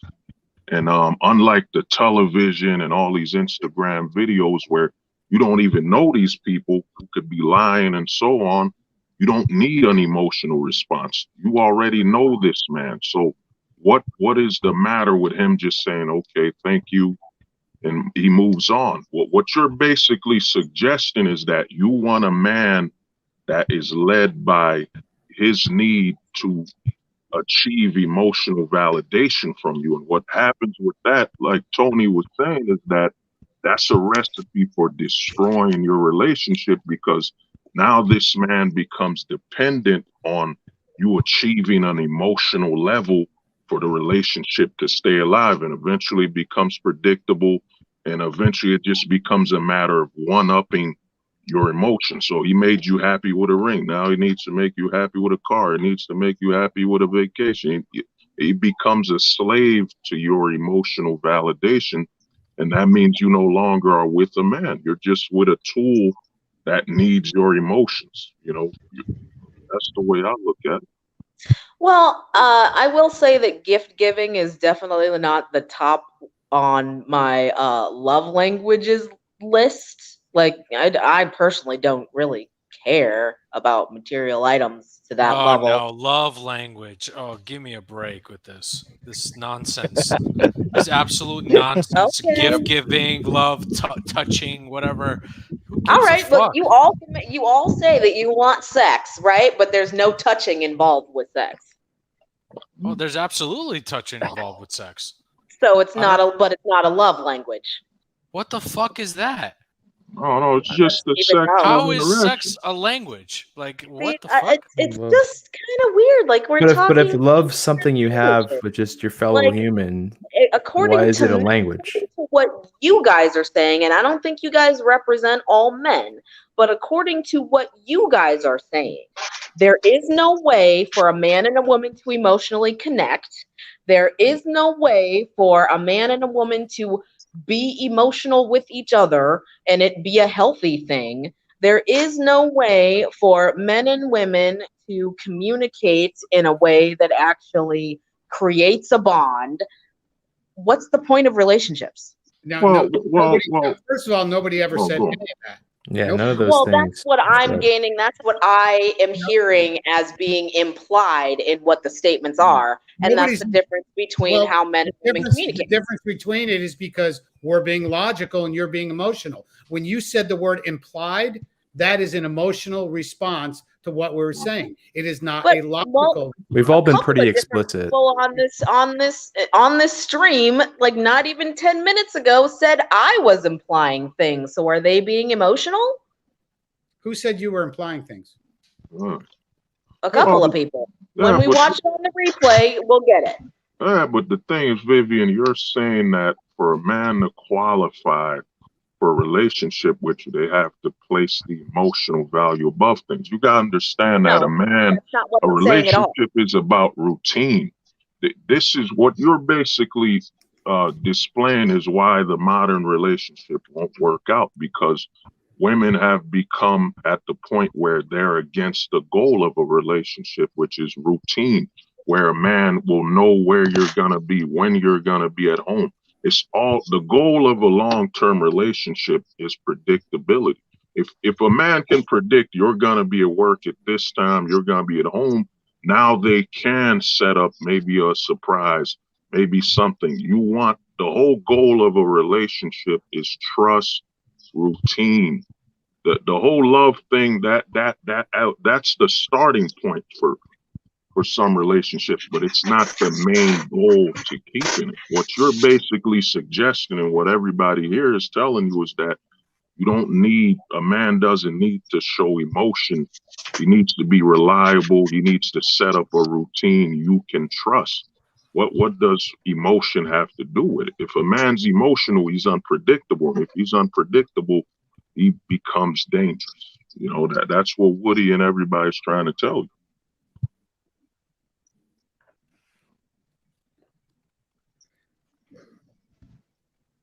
No response? No, I'm thinking because I'm being too emotional. So I'm being logical and thinking about what's being said. No, I'm just asking. Before I respond. I'm just asking. You don't have to be emotional about it. See, and this is the thing is like it's the level that I'm at right now. You guys are interpreting as what? Hysterical? What do you mean? What do you mean? No one ever implied that you're hysterical. Nope. We actually are glad that you're Vivian, here. There's a thing. You're driving me towards drinking. Right, I'm so intolerably out of control, emotional that you need to start getting drunk. I'm just drinking water, by the way. I'm like 2/3 of the way through. Sure. No, I'm just kidding. There is a thing called a comedic relief is always breaks tension, and that's what I try to do when I'm moderating this channel. So it's a comedic No, relief. I'm not mad. But what we're doing is we're stating logic facts about what men want. And you can say, oh well, this is only men on this panel. But no, I'm pretty sure we're speaking for. I'm sure there are. If you had the viewers on these videos, Tony, I'm sure that a good 80 to 90% of them would totally agree with what everybody on the panel was saying, and they would all agree that I was the one that was being irrational, illogical, and emotional. Nobody said you're being irrational. You're being a woman. You're being emotional, and that's okay. And like I said way at the beginning, there's a reason why I love women, because they are emotional. That's one of the beautiful parts about a woman is their emotions. If a woman was logical, she'd be a man. Tony, man, drop that Don DeMarco. It's the mixture of both cultures. You need that mix. You need both the emotions and the logic. That's why it's a yin and a yang between both a man and a woman. Look, a woman is a beautiful creature. She is like the bond. Here's some things a woman can be pregnant. A woman can have a bond with her child that is unconditional, if she's a good mother. And you as a man have to accept that you will never have that bond like she has with that child. Never. And that's okay. We as men understand that. That's a fine. Because, you know, eventually after a while, like, you really want respect, trust, values, especially if you want to raise a family, you know. And I think a lot of people confuse like love with like this Disney World love, which is complete bullshit. Complete bullshit. It is beyond fake. It is lust. And then when they lose that lust in that relationship, these fucking women leave. That is modern women nowadays. That's why there's so many single mothers and they're failing. That's why they're on TikTok saying, why can't I get no man when she has a kid? You know, it's just ridiculous. And these women are like an emotional dark hole that'll never be satisfied, and they'll keep searching until they eventually destroy themselves, metaphorically. Well, you want to know the piggyback on what Ship's saying is that one thing everybody here didn't realize is that the reason, you know, Vivian's placing emotion at such a high value is that once a man enters the relationship, now let's put it in a point of marriage or a long-term relationship, the longer this man gets invested into this relationship, now she has the legal advantage. And now what she stated with the domestic violence aspect, that was the biggest red flag, is that once a man doesn't satisfy a woman emotionally, she can trigger and contact and make this a physical issue where authority can come into the relationship. That's why you got all these men in this panel woke up and their eyes wide open, because what you basically stated is that if a man does not satisfy a woman's emotional leadership, which is unpredictable, then that man is domestically a threat to her well-being, you know, and that's the modern relationship. What I was specifically reacting to was the style. The style of communication. You can be angry. That's okay. You can have you can be at an escalated level to a certain extent. But when it starts to get hairy is when you start to play these mind games where you're not communicating clearly. And that probably has a lot to do with being in an escalated state. And you're issuing directives and requirements without clarity. Exactly. Yeah, but as soon as you pick up that phone, one person's going to jail, and it's probably not you. In the role play, did I pick up the phone? But did I call the cops? hold on. Crossed your mind, though. But Vivian, let me ask you this: you sleep with this man with your eyes closed. You know this man. You live with this man. So this man throwing his key on the ground when you slept in your most vulnerable position, then how is he a threat now? You know, how can he be a threat while you're wide awake, with your eyes open, but he wasn't when your eyes were closed? I was not, so when I made that statement, I was not staying specifically within the role play scenario. In my head, I'm thinking, okay, I can see how that kind of communication style, if perpetuated over time, could escalate both people over time to becoming even more volatile. That's I hope that makes sense. I wasn't saying that particular instance I would definitely fear for my personal safety, because quite honestly, no, I wouldn't. What I would experience in that would be, okay, keep this in mind. This is how this guy communicates. Maneuver to keep him from escalating further. Yeah, because that's the problem. Turn that way, and I don't want to have to call the cops on my own husband. Yeah, but you married. Why would you see? This is why I say this. I wouldn't marry a guy who communicated like that. I would never marry a guy who communicated like that specifically, because I understand that kind of communication style leads to highly, highly, highly, highly volatile situations. And Yeah, it's the but communication style, yeah, but Vivian, not you the know, individual instance. but here's the thing you gotta understand, and this is why a lot of men, you know, respected Tony for having this. You know, if you notice, you know, unlike a Rolo stream, you don't see men here yelling or cursing at the women. There's respect, but the thing you gotta understand is this is why most men are avoiding long-term relationships, because if Woody, for example, y'all married and he just shows a little, you know, a little anger, a little aggression because you didn't do something right, you want to call the cops. But if it was your boss, you know, if your boss was giving you a I deadline, wouldn't say you got to, employed at a boss that hold up. If your boss was giving you a deadline and telling you to stay at work late, you would not curse. You would not have any moment of aggression or anger. What's happening is the modern woman in today, you're more loyal to your corporate relationship than your at home relationship. If this man you married, you walked in an aisle with, you've had over years together, just wants you to do something and you want him to be quote unquote happy or satisfied, you would just do it. He's not gonna hurt you none. So you already sleep with the man with your eyes closed. If for example, if I came home and you cooked something and I didn't want it, you know, I just told you flat out, I don't want to eat this today.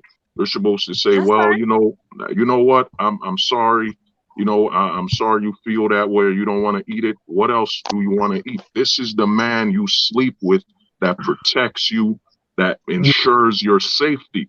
You know, this man didn't get in a relationship with you because he hired you for a job.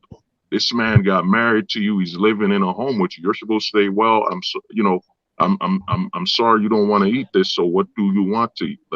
Maybe I'll cook this other thing you want to eat, or maybe we'll order it out because I don't have enough time.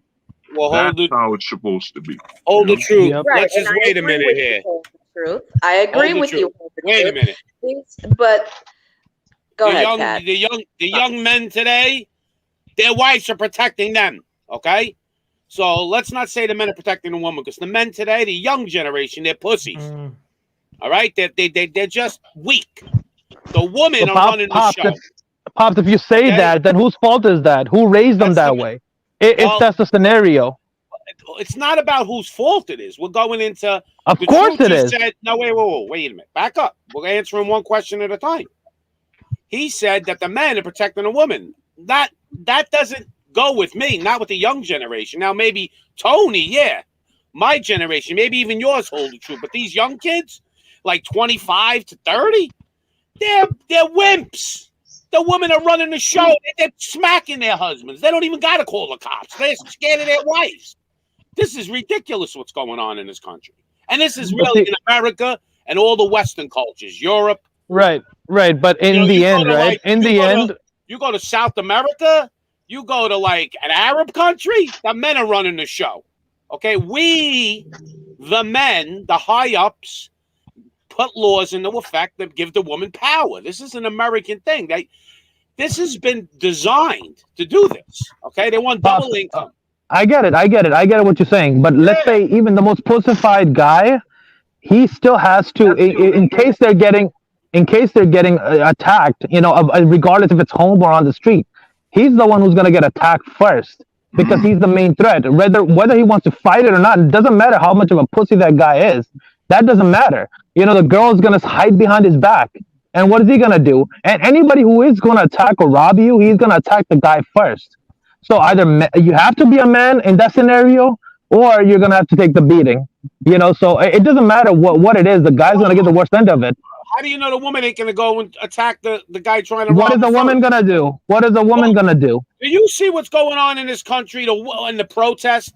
There's way more women protesting about everything that's going on in this country than men. Yeah, they're allowed to do that, of course. Men are just sitting back because they're cowards. Men are cowards. Most of the men today, not everybody, probably everybody on the show that's a guy is probably not, but in general, the majority of men in this country are cowards, okay? They're not standing up. The woman is standing up. I see the woman arguing. My kid ain't gonna wear a man. I agree with you, but when it comes to that point, look, if I'm a guy, right? I'm 5'8". If there's a guy who's gonna come and attacking me, it could be a giant like fucking Yeah. truth. Or like you, I have to fight, or I'm gonna get my ass beaten. If I'm with a girl, if I'm whoever I'm with, I'm the one who's the first defense. It doesn't matter if I'm a pussy. It doesn't matter what I am. If there's you, True, Tony, whoever's coming at me, for example, but you're not. I If have to you're take that on. but Doesn't if you're a matter if pussy, I'm a pussy or not. you're not protecting her. Well, she's okay. If I'm gonna die, right, I'll be the one dying first, and then she's gonna die second. Well, it So depends. in the end, whatever's gonna happen to her, regardless, the defense is gone. So, And I don't disagree with hold the truth. I'm just trying to bring up a point. Is he don't get it? He's probably an alpha. There ain't a lot of alphas out there. Okay, these men today, they're not alphas. Yeah, okay, they wear wigs. We made the point that the women don't want those type of guys as their first choice. Well, if a woman don't love you for who you are, then you just find another woman. Yeah, There's plenty of women that want a man that's a man. But Pops, here's my man. Here's the thing, man. The men of today, they're not cowards. They're not marching around because they know it's a waste of time. We men have to go against the female vote, which outnumbers the male vote, and then the pussified male vote. So we're actually, that's why the MRA, the men's right activists, failed. They jumped into a legal issue where you lost because you were born a man. As soon as you were born a man, you already lost. A lot of people don't understand. Like, let's use Trump, for example. I think it was 30% of women voted for Trump. Now, to the average man, that sounds like that's not a lot. But 30% of women equals potentially 40 to 50% of male votes. The women outnumber the men in the votes. That was the goal of the government to begin with. And the average man today isn't walking or running on the streets. We've learned that, let's get our money and do what we got to do, because the country's literally designed to, as soon as you have balls, access denied. That's why you see all these promotions for, you need to become in the words, shout out to Caduceus, you need to become a Decepticon or an Autobot for you to get respect, because if you got a pair of nuts down there, your vote don't count, your opinion don't count. I mean, dude, a guy tried to have a straight parade and he got bombarded by the news. A straight parade when straight people produce other people, we're at a time where it's insanity. Everything's backwards. The sky is, if you, for example, told me, the sky is up, I could say, well, I don't identify that the sky is up. I identify that the sky is the ground. I agree with you on a lot of what you just said, but what I'm trying to just bring out a point is not enough men are standing up. Okay? If a lot more men stood up, we would be heard. It's just that men are doing what you just said. You know what? I'm just going to go about make my money. But then you know what's going to happen? Your son is going to be wearing a skirt one day, maybe. Well, here's the part about this, though, is like being out in the streets doesn't mean like doing something like if you not being out in the streets doesn't mean you're not doing anything trying to change the situation. We're not talking about streets. Well, you're saying like standing up and going out and you got to do something. You just can't sit in your chair every night. But here's the thing, though, like if you're in it, that's pretty much like it looks like you're mobilizing at that point, and you're going into there's the essentially physical war in a way where, you're going into physical war in an area that you're outgunned, when the cultural war is the one you got to win, where our clarity outshines theirs. Well, there ain't no clarity in this country. We're going to become Australia soon if we don't wake up. Well, that's the thing. The guys got to share their clarity and have more people wake up. That's the only way you can win. But you're not going to do that going out on the streets where you don't control the optics of everything. You can't do shit against this government. What are you going to do? You're going to fight against it? I went over this the last time on another show. Here's the biggest problem we got. We got no leaders. And I mean like big famous people to come up and be a leader. Okay? I told somebody, where is our Martin Luther King right now? Where's our George Washington right now? Where are these people? It seems like every leader is hiding. I don't give a shit. Trump's hiding too. He ain't doing shit. He has a couple of bullshit rallies. He's entertaining everybody. He ain't standing up. He ain't saying, hey, this is bullshit. Let's go. Nobody's doing anything. And our military are the big generals, are the biggest cowards. They should all be, eventually they should all be tried as traitors. Most of these generals, General Milley. There's over 400 generals. The American Empire is falling, brother. This is how it is. How do you have to accept generals cowards? But but here's the thing you gotta understand, man. And Caduceus brought this up. We are doing something right now. We're in a panel. What's happened is we won't change the law, but we can change the social direction. The fact that, and Tony brought this up where he says men reach out to each other, that's a big thing. We're on a panel, we're talking. The only thing men can do in this country right now is have a social impact. You know, so many men are walking away from the legal tradition. For example, you said if you have a son now, you'll see him in a skirt. And you just brought up, you could go to South America. Most men aren't having children anymore. The thing is this, the population is declining. Men have realized our greatest power is to basically protest not having kids. That's the only option we have. You starve the nation of your seed. Right now, the American population is down by 5%. I'm guaranteeing, I'm willing to put $100 on it, that in the next 5 to 10 years, it's going to be over 7%. You know, a lot of men are pulling out of it. If you want to legally try to trap me, well, I'm removing my seed from the table. And the advertisement is getting crazier. Guys in dress. You know, there's so many things going on that's telling a man, you have a kid now. I mean, a guy came up and he played the fairy godmother in a movie. I don't know what Disney movie. Rock. He said the children of Rodgers and Hammerstein's Cinderella.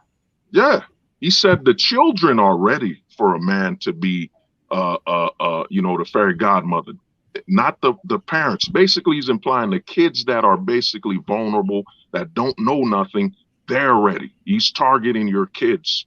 The parents are prepared. We're pulling out. Men by the masses are pulling out with their seed. You know, I don't see, to me, if somebody on this panel told me to have a child, I'll pull out a gun and say, well, I can't have a kid if I'm dead. Wow. Well, the problem, the biggest problem here is that the men here in this country are legally binded to their child, where a lot of other countries, they don't hunt them down. Here, you don't pay child support, they're going to hunt you down. Yep. You go to like the Dominican Republic, there's tons of kids being made, and the wife gives them a hard time. It's not even they're married legally, but their baby mama, they just bounce. They're like, see ya.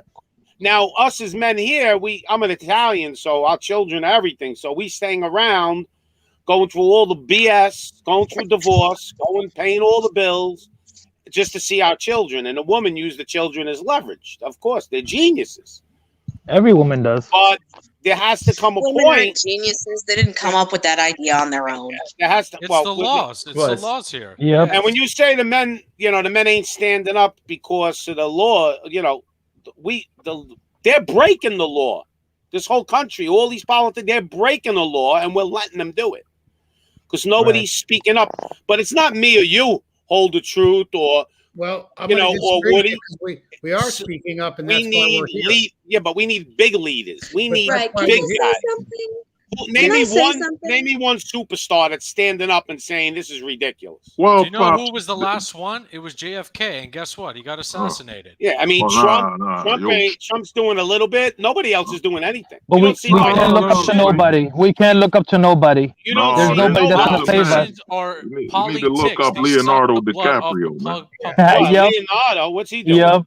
No one's Leonardo's coming to save fighting you, the Pops. system, No one's man. coming to save us, Pops. No one is Yep. coming to save you. No. Well, you don't need no. In reality, the only one who's going to save us is the Almighty. Okay, we can do all the talk, and don't put your trust in man. No, you're right.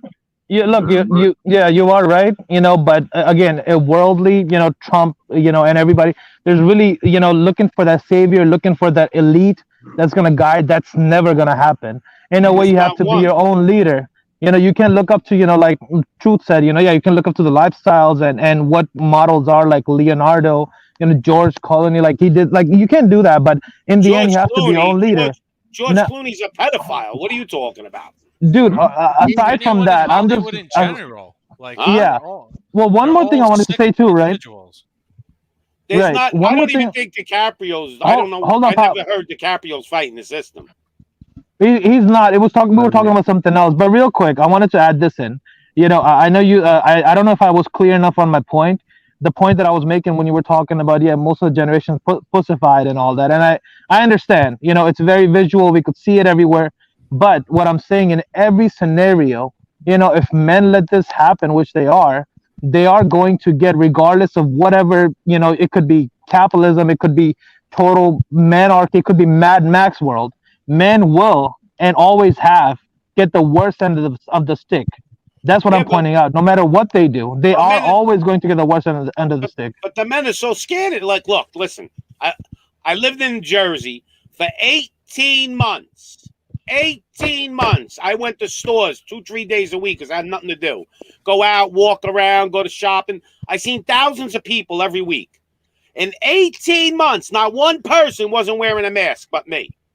All right? All these men were wearing masks because they're scared of the law. They're scared, oh, my God, I'm going to get arrested. I'm not wearing a mask. You know it's bullshit. So tell me if that's not a pussified country. I didn't find one rebel. Well, what am I, the only one? Brother, hey, I'm with you on that. We agree with you. I mean, I agree with you. They're still wearing masks. I look at people. What are you wearing a mask for? What are you, a slave? Pops, I get that. I get Yeah. that. Yeah, I'm just trying to get a point across. There's not enough men. There's not enough men, and that's why we're here. Yeah, thank God. Without a doubt. Thank God. Just be careful, Pops. You don't want to make Tony get the leather jacket. You know, hey, Tony knows. Tony, be nonviolent, please, man. Just stay nonviolent, Tony. Well, we are nonviolent. That's, listen, that's another issue to be talked about. You know, they say, oh, no violence. Do you really think that we can do anything against this government? They're the mafia. No. Well, Pops, here's the thing. We're winning. You see, you notice that the government does something very smart. The government never apologizes. You notice how the government took away I can't say the full word, but they took away the deletion bill. You know, a woman can't delete without reason. They're taking it out of certain states. The government doesn't apologize. The government is adapting to us. It's just that the more men starve out the government, the more we walk away, the government will silently change things. They're already adapting. It's just that we have the U.S. government, and the U.S. is about, we don't apologize. It'll just change on its own, and we'll make it happen and just blame other things. Things are already changing. I mean, you already got Georgia pulling out the abort bill and all that stuff. We're already having an impact. Just us men talking here. The fact that we're all on this panel, we're of different races, different countries, different religions. We're all sitting down just talking. This didn't happen about 10 years ago where men would just come talk to each other. This is fresh and this is new, and it's having a large impact. And what we got to look at, we're not changing things legally. We're changing things culturally. And what's happening is the government's realizing that they have to change, because we're not going to be like the people, the Martin Luther Kings that marched and walked. We're going to change things from a cultural perspective. Tony's bringing all these men together and he's not having a rally. We're just sitting down and talking. And the government can't even get one of us to come at a government talk show or whatever. We're already affecting the country, and slowly it's getting there. And the more men walk away, where are they though? Starve the country. We're good. Where are them? How many? What are you talking about? 10%? Yeah, the women, the women that are being presented, women are actually being used as pawns. They're political pawns. So the reason that you see all these women out in the streets protesting is to give your subconscious mind the impression that they have the numbers. The reality is the government doesn't have enough employees like enforcement employees to actually control the entire population of the United States. The DEA only, or what is it? The ATF only has like 1,000 some odd employees. You really think they're going to come take everybody's guns when they don't even have enough people to send somebody to every single state? They don't have to go for our guns. No, they don't need. You know to what I go. mean? They're gonna just starve. They could starve us out. They could cut the food supply, and that's what's starting to happen. Literally, They cut the that power also off. See what happens. that also is a very there has been a concerted effort to take out the family farmers, but there are still plenty of independent farmers and homesteaders in this country that we could still feed this nation.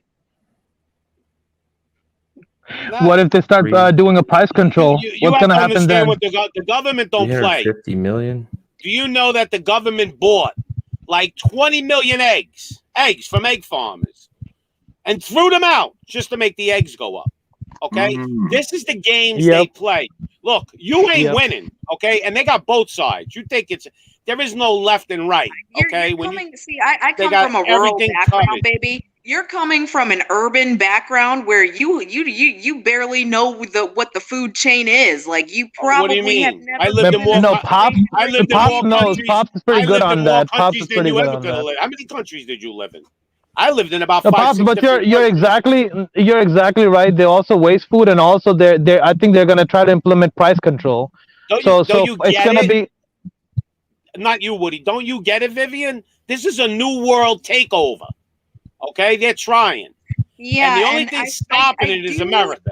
I understand that, but I think that beyond it being like physical controls, it's also mental and emotional and spiritual controls.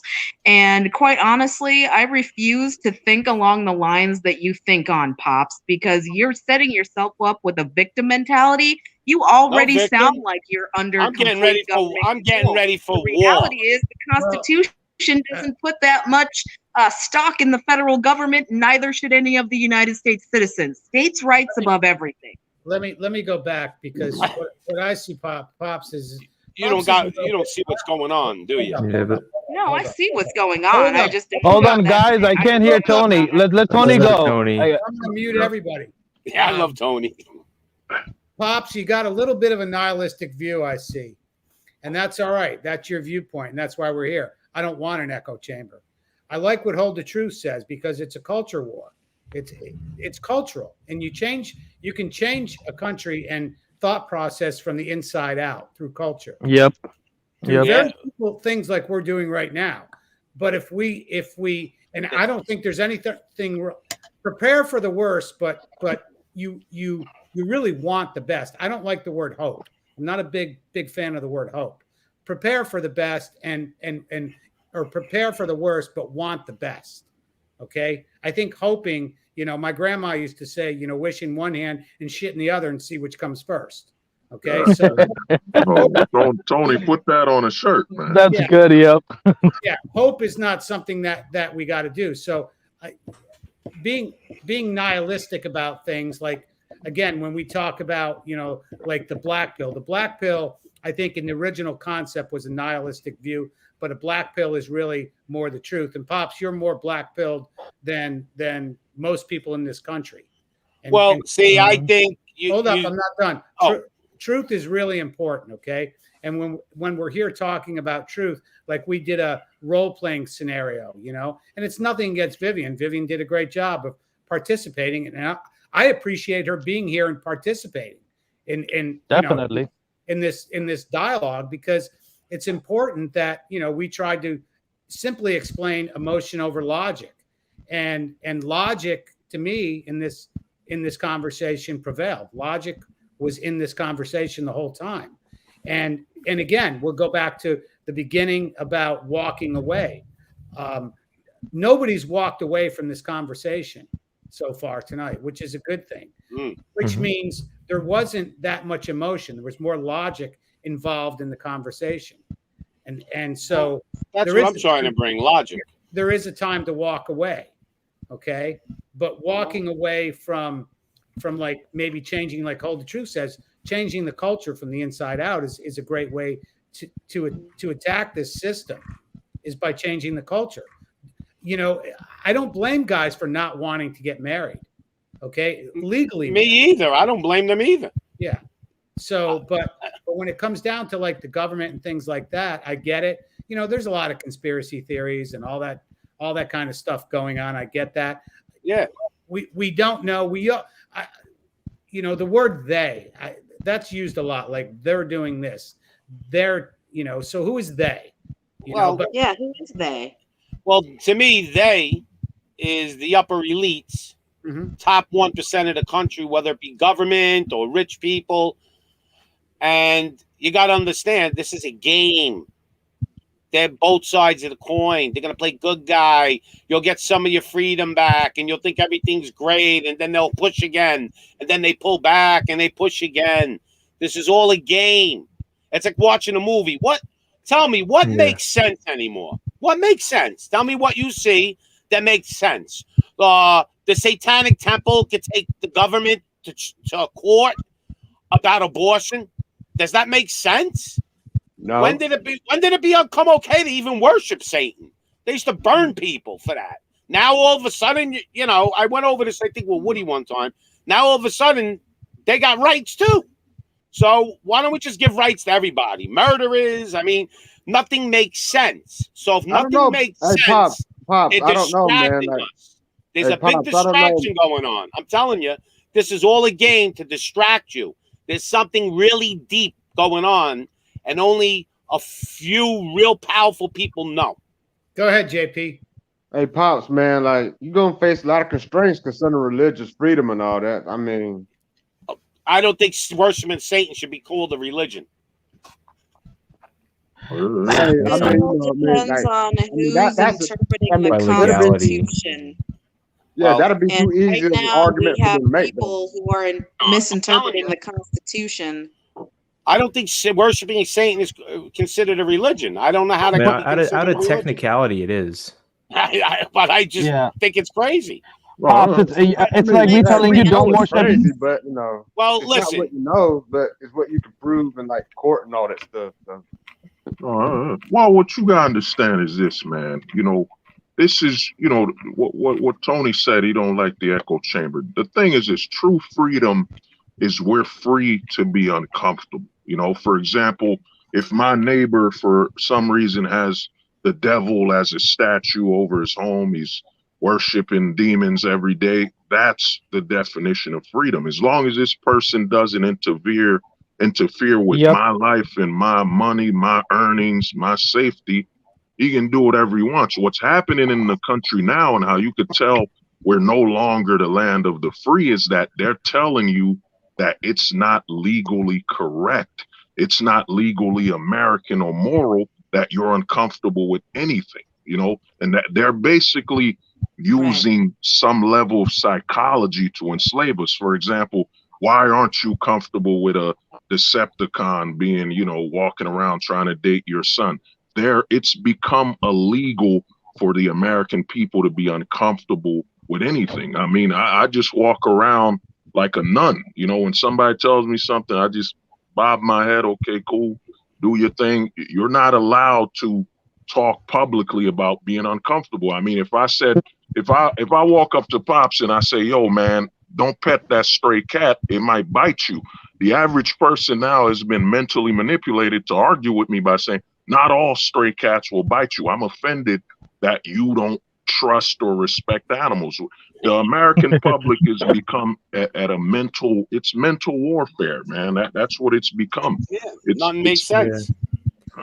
But I think since we're talking about, but you got to understand with freedom. Okay, I want to get back to that subject. You say freedom, right? Well, this country now. Do you believe in the Almighty? Do you believe in Him? Hold the truth. You believe in God? No, me, I'm not a religious. I believe in a higher power. I believe there's something more powerful than us. I just don't believe that. Do you believe in there's Satan? Oh, yeah, I believe there's some evil out there. All right. So if there's evil, they got to be good, right? Oh, yeah. There's always. All right. This country was based on Christian. You know, it was a Christian country. Without religion, you can't have a functioning country. Okay, you need people to believe in something of a higher power. Because, to be honest, going to jail don't scare me. Okay, it doesn't scare me. So why don't I do things that I would like to do things to people? Is because I'm scared of him, the big guy. Okay, so if you're telling me that freedom is you can worship the devil, fine. But if I'm him, the big guy, and your country that's going to let people worship the devil, and because it's got to be freedom 100%, then I ain't helping that country. Okay? He's blown up countries for that. I mean, he destroyed Sodom and Gomorrah, all right, because of stuff like this. So if we're going to allow all this stuff, then we don't deserve to be saved if there's a higher power. We deserve what we get. Because there has to be rules, and that we're not following God's rules. Forget about man's rules. All right, Pops, but that's subjective. That's your morality. You know, I could be a Satanist. I'm not. It is subjective. That's what you want.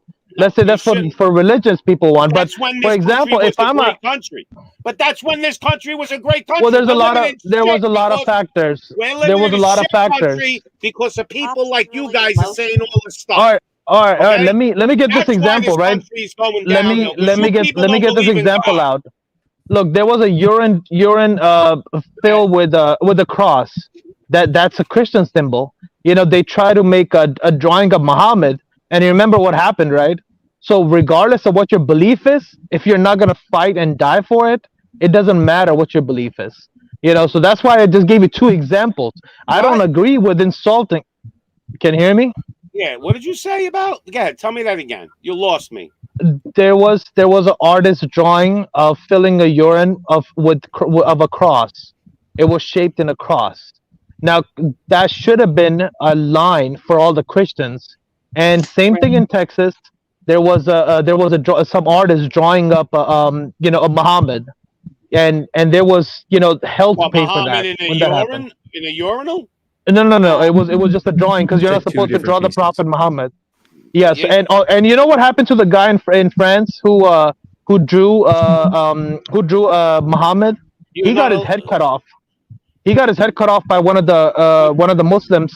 I think he was Somalian or I forgot where exactly was he from, but he was a Muslim. That's for sure. Well, Woody, so whoever's willing to fight for their beliefs, it's the one. It's who is gonna be followed or listened to. If you don't do that, then it doesn't matter. Well, let me ask you. That is subjective. Being a Muslim is subjective. That's your morality. If I'm a Satanist, that's my morality. Forget about Muslim and Christian. We're talking about believing in an almighty power.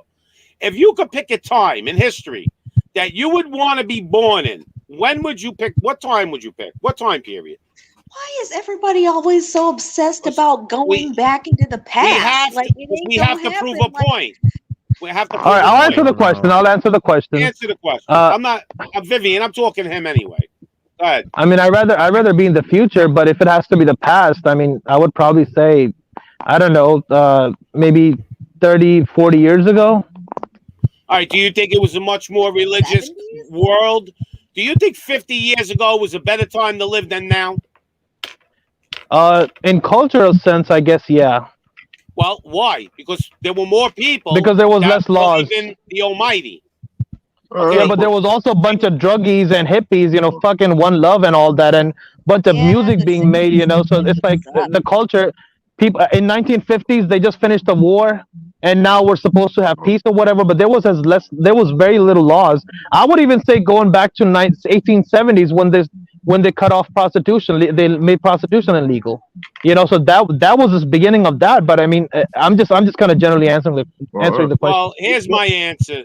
Man cannot run the government. The only one who could run things and make things work, where everything's going to be in line, is the Almighty. And until he steps in, we're always going to be going through all this craziness. All right, go ahead. Then I want to say something. But if you're an Almighty, go on, Deuces. But if you're going to be an Almighty and you're going to be vetting who you want to take with you on wherever. Don't you want some adversity to be able to vet people, see how they handle pressure other ways? Well, he puts us through tests. Of course he does. Well, how is that not a test? What's not a test? Like a country that's got its issues. We're Like, immoral. how's that When not you're a test? when you have no morals, you're bound for disaster. Yeah, but being let's say people have morals in this country and they're They don't born have into it. morals. Are you saying no one? You're saying that there's a lot of No, people in this country that don't have morals? the percentage has gone up dramatically. Like 40% of Americans don't even believe in God. But is this a case of people? The devil's plan. But it's a claim. People are claiming they don't believe, and people are claiming that. But before, people wouldn't feel as comfortable to be open about that. It's easier vetting. But is that your belief, or is that scientific proof? Define God in the same way all the way across the board to be like, oh, people Well, don't. I don't. The point I'm making is it's not our Talking about choice. the anthropomorphized white guy in a white robe and some white clouds, or There you is no white guy. I'm not. We didn't bring up anything about Listen, that. we're not bringing about what he looks like because God wasn't white. So No, let's but just get that over with right now. That's not what I'm saying. I'm you read I'm the saying book. about the iconography. Are you talking about? No, we're not talking iconography. We're talking about. Do you believe that there are more gay talking about the people? plan. May not have form, All right. like. So, Doc, do you believe there are more gay people now than 100 years ago, or More they just openly did gay people. more open? But it was always the same. There was always that many gay people 100 years ago. I mean, Yes, a lot of them were in the Do you closet. believe that? Yeah, Most I of them believe for it. reason. Well, see, I don't believe that. I believe that people are being influenced to be gay. No. I believe that. I agree with that. do think I that would- there's yeah. people trying to get pulled that way, but people will stand on. They'll stand still. They're like, I don't want that. I don't like that. I just think that it's more influence now. It's okay to be gay. Influence, but I don't think the numbers have changed. I I don't think the numbers really changed much. I think what's happened is they're allowing people to come out now. Is what it is. Well, the Almighty don't like that either. Yeah. Well, I'm gonna bring up something, man, because Vivian's correct about people wanting to go back. Here's my thing with everybody romanticizing the past. If the past was so great, how come it achieved where we're at right now? We gotta understand that the past failed, man.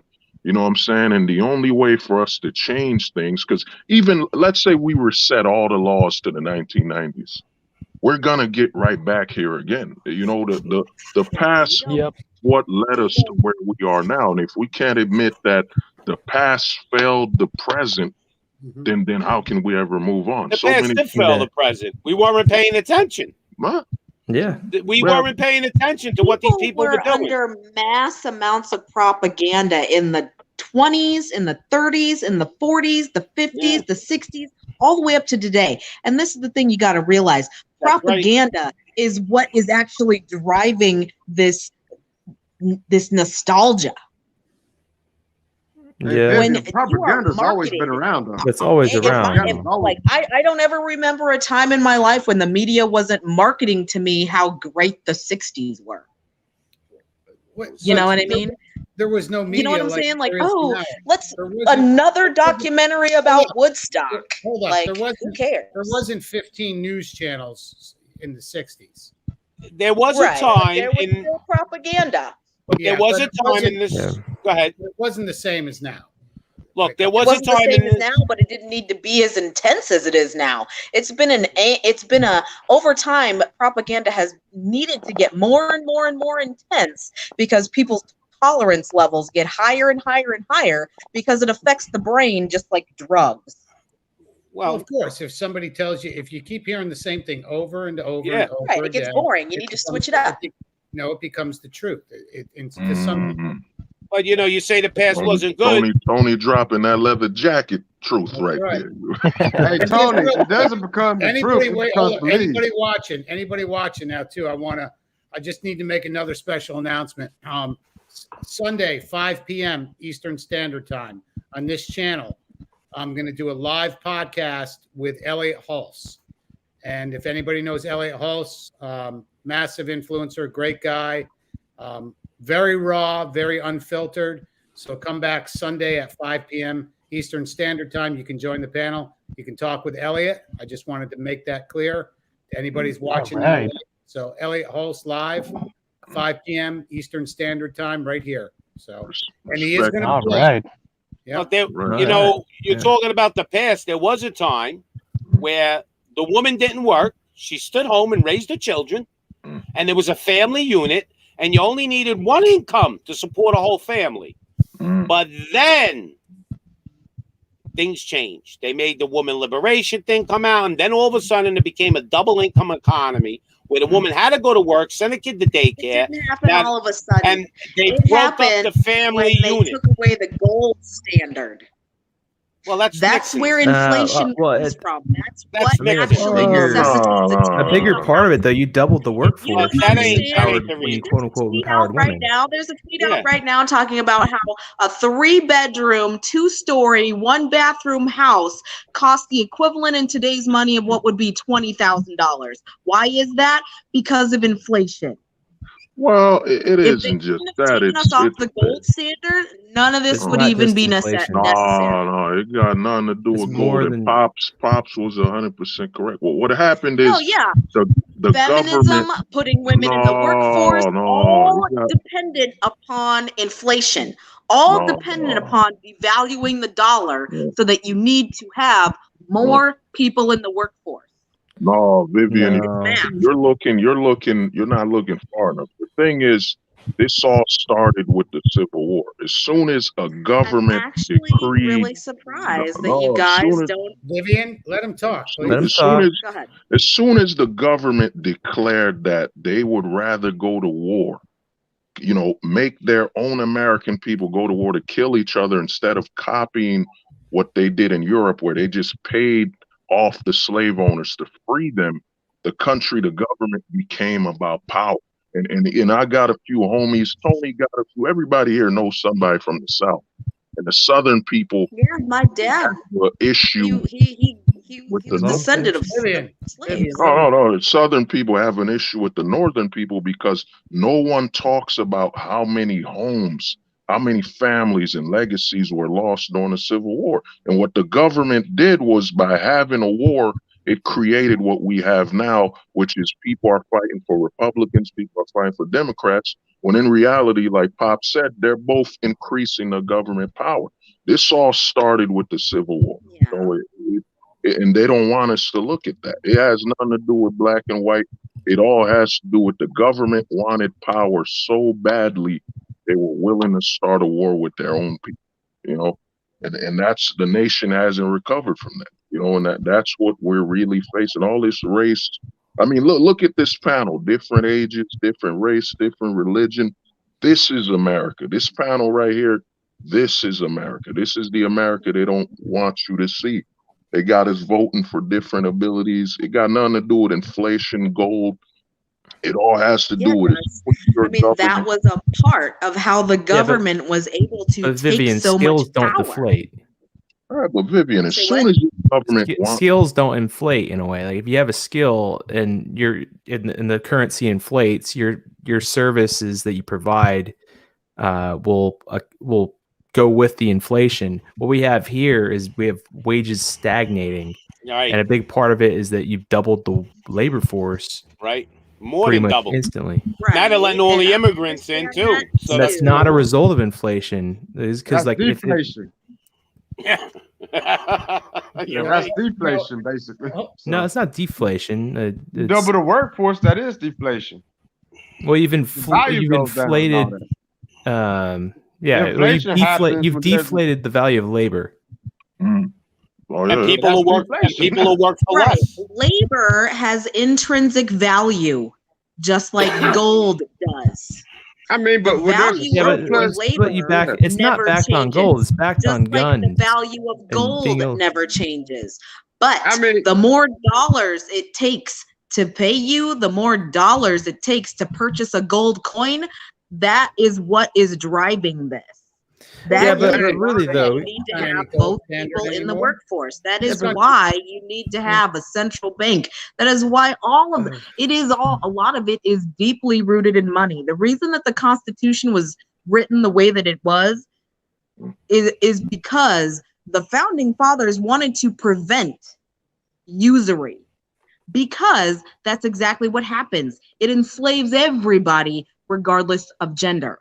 But our money's not backed in, never was backed in gold. It was Well, backed in hold on. gunpowder and gun and bullets. Yeah, Yeah, but notice what she said. Gender. What you see, this is where they've already got your mind. Why didn't you just say sexes? There's only two sexes, but they've gotten us so mentally destroyed that we're talking about gender. Gender doesn't exist. Regardless of your sex, regardless of your gender, regardless of no your gender, age, Vivian. regardless No, of you see, anything. What gender? Man, Vivian, woman. Vivian, you're preaching Now we're playing the propaganda semantics right when you now. obviously knew what I meant when I said what I said. Now we're going to go back and forth We've over addressed semantics. what you That said. doesn't have anything to do with the original point, bruh. Vivian, why did they get rid of the gold standard?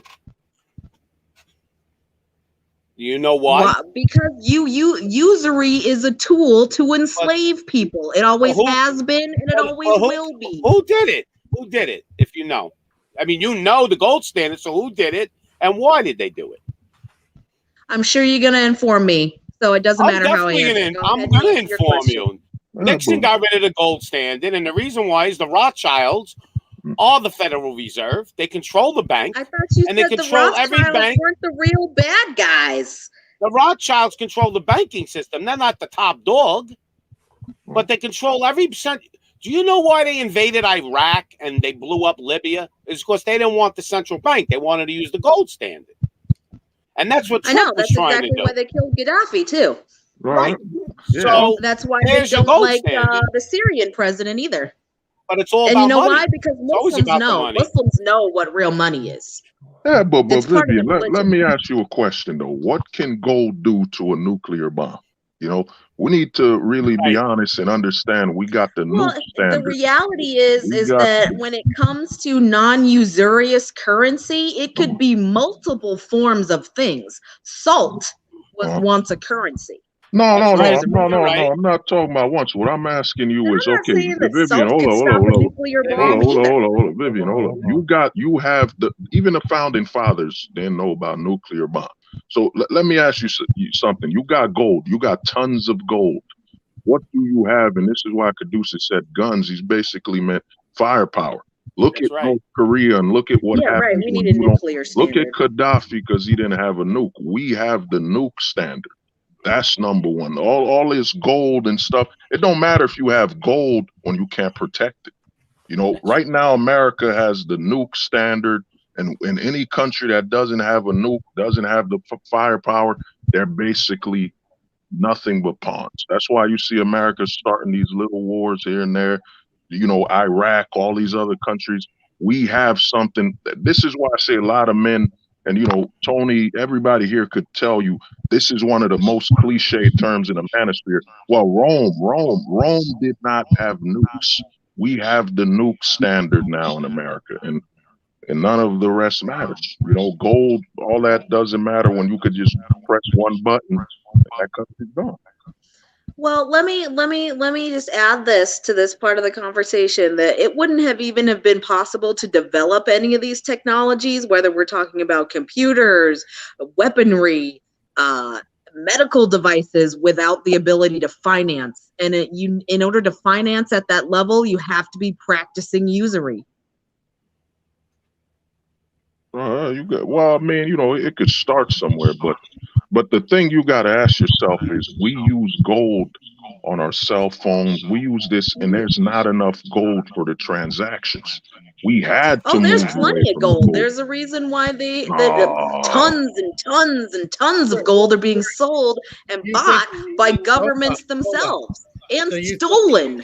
Hold up. see So how this you're changes telling me anything. that gold is backing every dollar that you have? No, I'm not saying that at all. What I'm saying is the gold that exists on Earth will always exist on Earth, and right now somebody has it. And the reason that they want everybody on fiat currency is so they can keep all they can keep all the real money. There are you can go on the internet and research all of the stories that get buried about 20 tons of gold, 200 million tons of gold was magically disappeared from these coffers from this country. France just bought 10 billion pounds of gold here. The London Bullion Market Exchange or whatever it's called. What's your Look point? into it. Gold What's is the still point with it? valuable Yeah. to the elites for a reason. It's still valuable. Well, you know who has all the gold? The Catholic Church, the Vatican, but that's beside the point. Oh, somebody's Well, they got have What is some the video point? in the background. Well, what's the point of this conversation? Yeah, but here's the thing you gotta understand, Vivian, is that gold does. We're in the country of influence. America is the most influential country on earth. You know, and gold money doesn't matter if you have more nukes, more military bases all over the world than anything. And everybody in the world depends on it. Gold is not just, you know, gold is being used in technology, and they're buying out gold because you need gold for parts, computers, all this stuff. Gold is no longer, and it ran out of use because we can't have enough gold, like Tony was about to say, for every transaction. Gold slows down your country. If your country runs on gold and you got 50 tons of gold and you got over 5 million people, how you gonna do all these transactions when you got to count all the gold? Then you need gold for your technology. Gold is obsolete. It's nothing more than jewelry right now and technology. Yeah, the burden of gold is what created the banking system in the first place. Like, people got tired of hauling all that gold around and stuff like that. So what the bankers did was, okay, well, you know, I tell you what, I know you don't want to carry all that gold around everywhere. So, hey, look, you give it to us, then we'll give you a legal tender slip that'll account for the value that you have in gold, and you can just exchange these slips of paper instead of, you know, having to worry about hauling this gold around and possibly all that stuff. But what Vivian, Yeah, what or Vivian's silver in the saying case is of paper Britain. is supposed to be backed by gold. That was the idea. Okay, now you wouldn't It have was originally, yeah, you but wouldn't you have know, this crazy inflation if the money was backed by gold. That's why the U.S. dollar yeah. is going to become worthless. Yeah, but Everybody's that was going part of the trick. I mean, that was part of the trick. I mean, right, but what she they is right figured about out, that part. no, what they figured out was Oh, go There on, is Jay. enough gold. Believe me. they could give out more slips of paper than they had gold to actually back it and all that. And then that's when the whole shindig started with the usury and all that, the inflation and all that stuff. Right. When they started giving more paper than they had gold.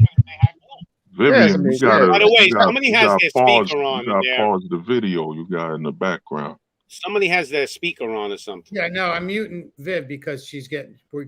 I'm hearing a. Not the audio, but here's the other thing you gotta understand is that inflation all started once you devalue the man's labor. You know, I don't know who was saying it, but as soon as you can limit men competitively in the workforce, you can create inflation. You know, and that's True, what. that's not inflation, that's deflation. Oh, Inflation deflation. happens when you have excessive amount of currency in circulation, which devalues the money and all that. Which True, devalues my bad. that's what inflation is.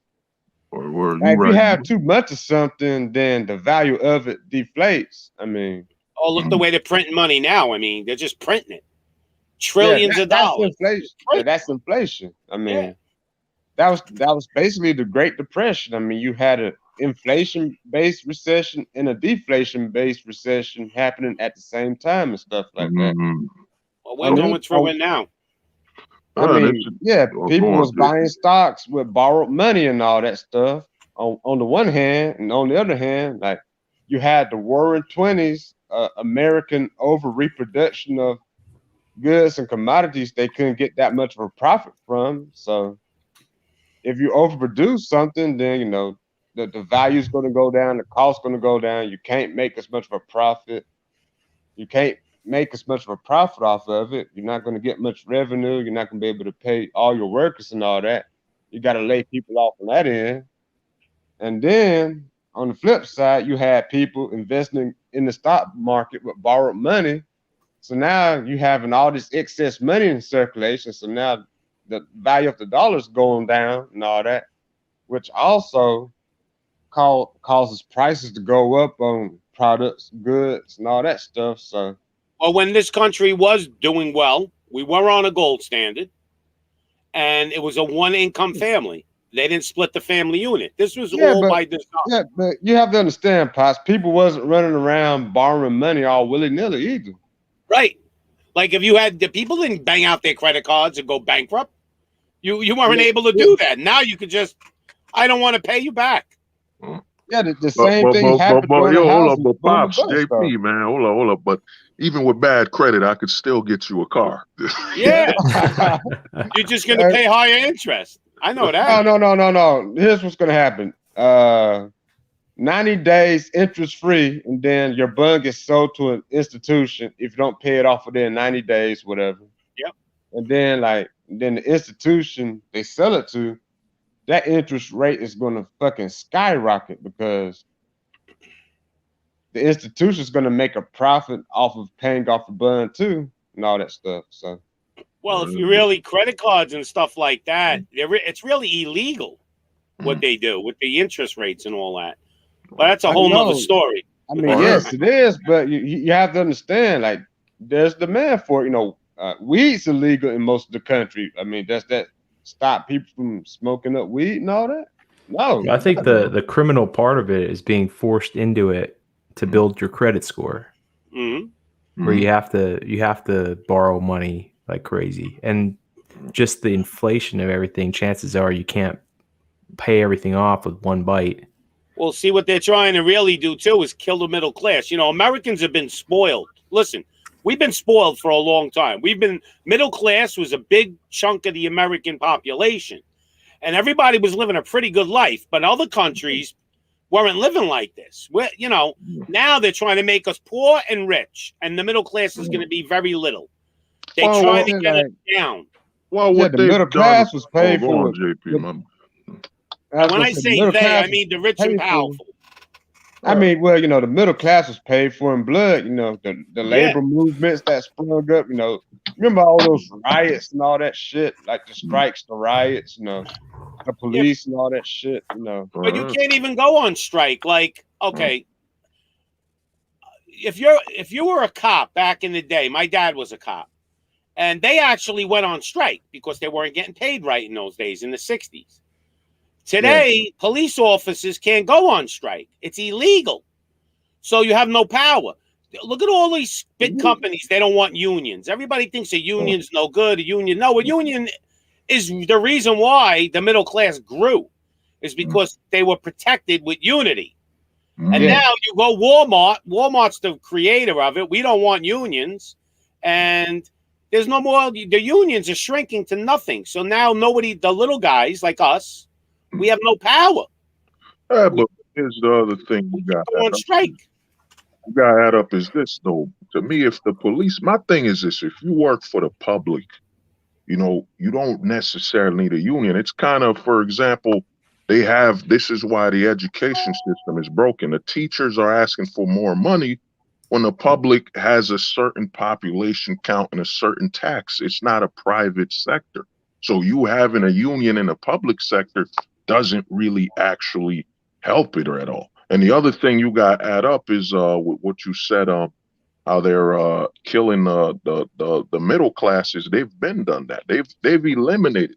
We're in a country where, they've promoted living above your means. I mean, the average American is going poor strictly trying to live above their means. That's right. Back in the 50s and 40s, a guy knew, if I made $500 a month, I'm going to have to spend like I make $500 a month. The average American now just goes broke chasing a lifestyle they can't afford. And Tony just informed me, we just want to let you know that at Tony's vehicle exchange, all you need is a leather jacket and we will accept your payments. It don't matter if you're homeless. It doesn't matter if you're not even American. We will accept it. Just come in with a leather jacket and we will sell you a car. That's right. Oh, yeah. Yeah. We're wrapping up. Fresh off the island, man. I was hoping that, I don't know where Vivian is, because I was hoping we could kind of, just kind of make things better between Vivian and Woody tonight, because I know we kind of interrupted the whole marriage thing with them. And I really if we had a love connection tonight and we could keep the family together. And that was important to me. Definitely. Well, if you want a better world,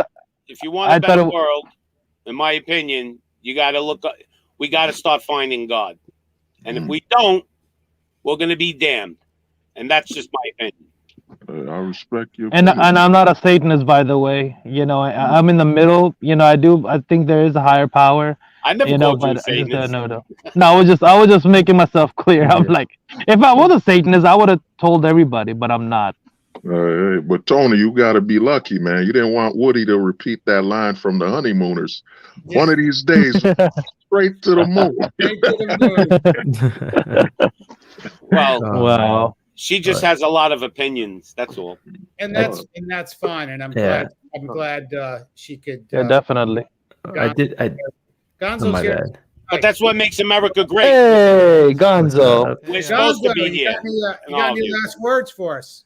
Oh, well, I know I was a few minutes late, but Quite a bit.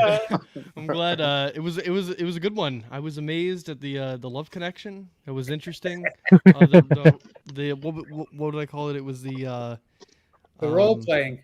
Yeah, role play, or no, it was a marriage simulation. Yes. Yeah. 101. Yeah. Bruno Games. It was amazing. Yeah, I think that's the first for YouTube. I think is marriage simulation. The marriage simulator. Well, I've been itching to mention. You all probably familiar with this quote about power tends to corrupt, and absolute power corrupts absolutely, and how people often use that as a means to split powers.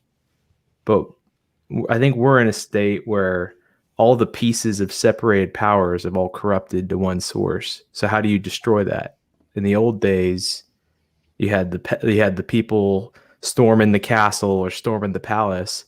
There's no palace to storm because they're split into a bunch of parts. If you do the Harry Potter analogy that some people do, it's like Lord Voldemort with the Horcruxes, and you got to kill them all to get rid of the power, the one in power. Yes. Right, so it's kind of. I just think that's interesting.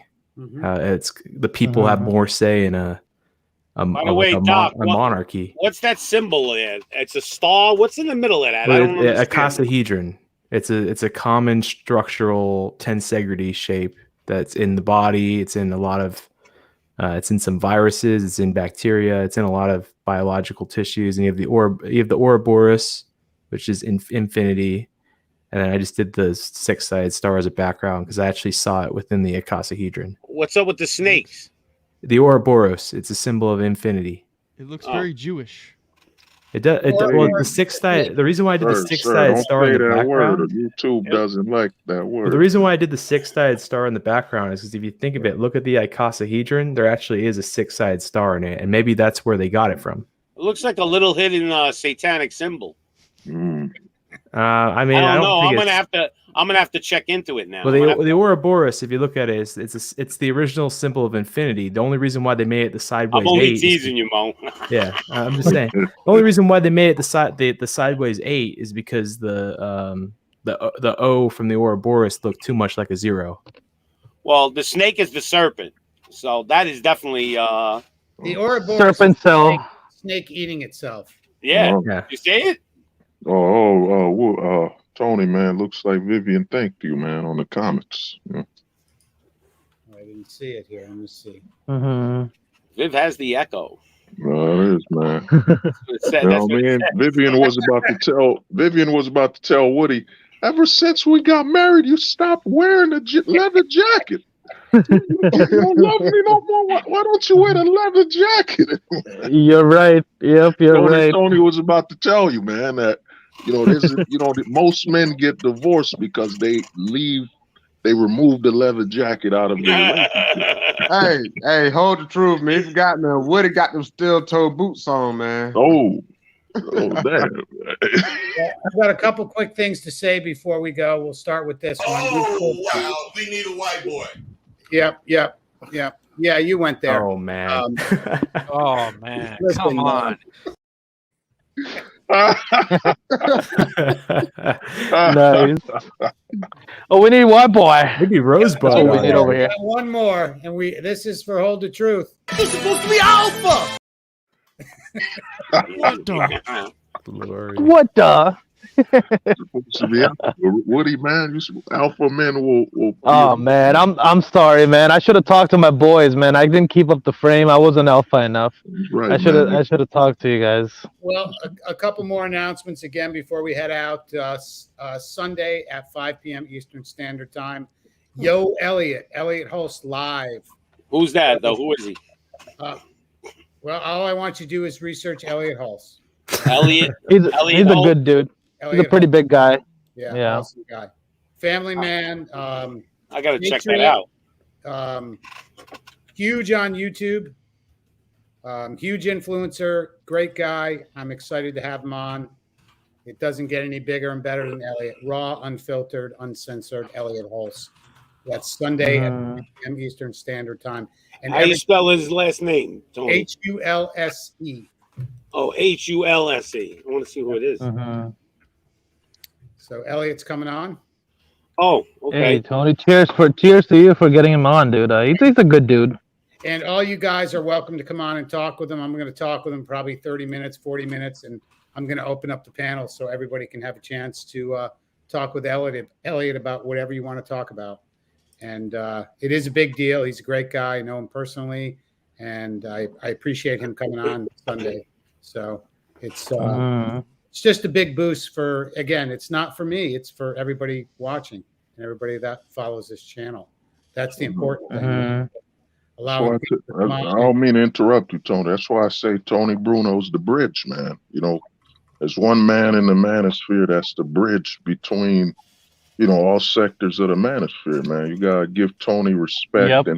And one thing people gotta understand about Tony, and a lot of people don't pay attention to this, is that Tony doesn't bring up race unless it's needed, man. That's rare. That's rare that you could talk to somebody and he just asks you your opinion. He only brings race if necessary, you know, and that's a rarity you don't even see on TV, man. I think we're all one race, human. Yeah. Oh, that's the one right there. Respect, man. You know, I mean, it don't matter who you are. Who cares? I don't even look at people like that, but some people do. I just look at you as a person. I don't even think about what you are, what national. I don't. It doesn't even come into my brain power.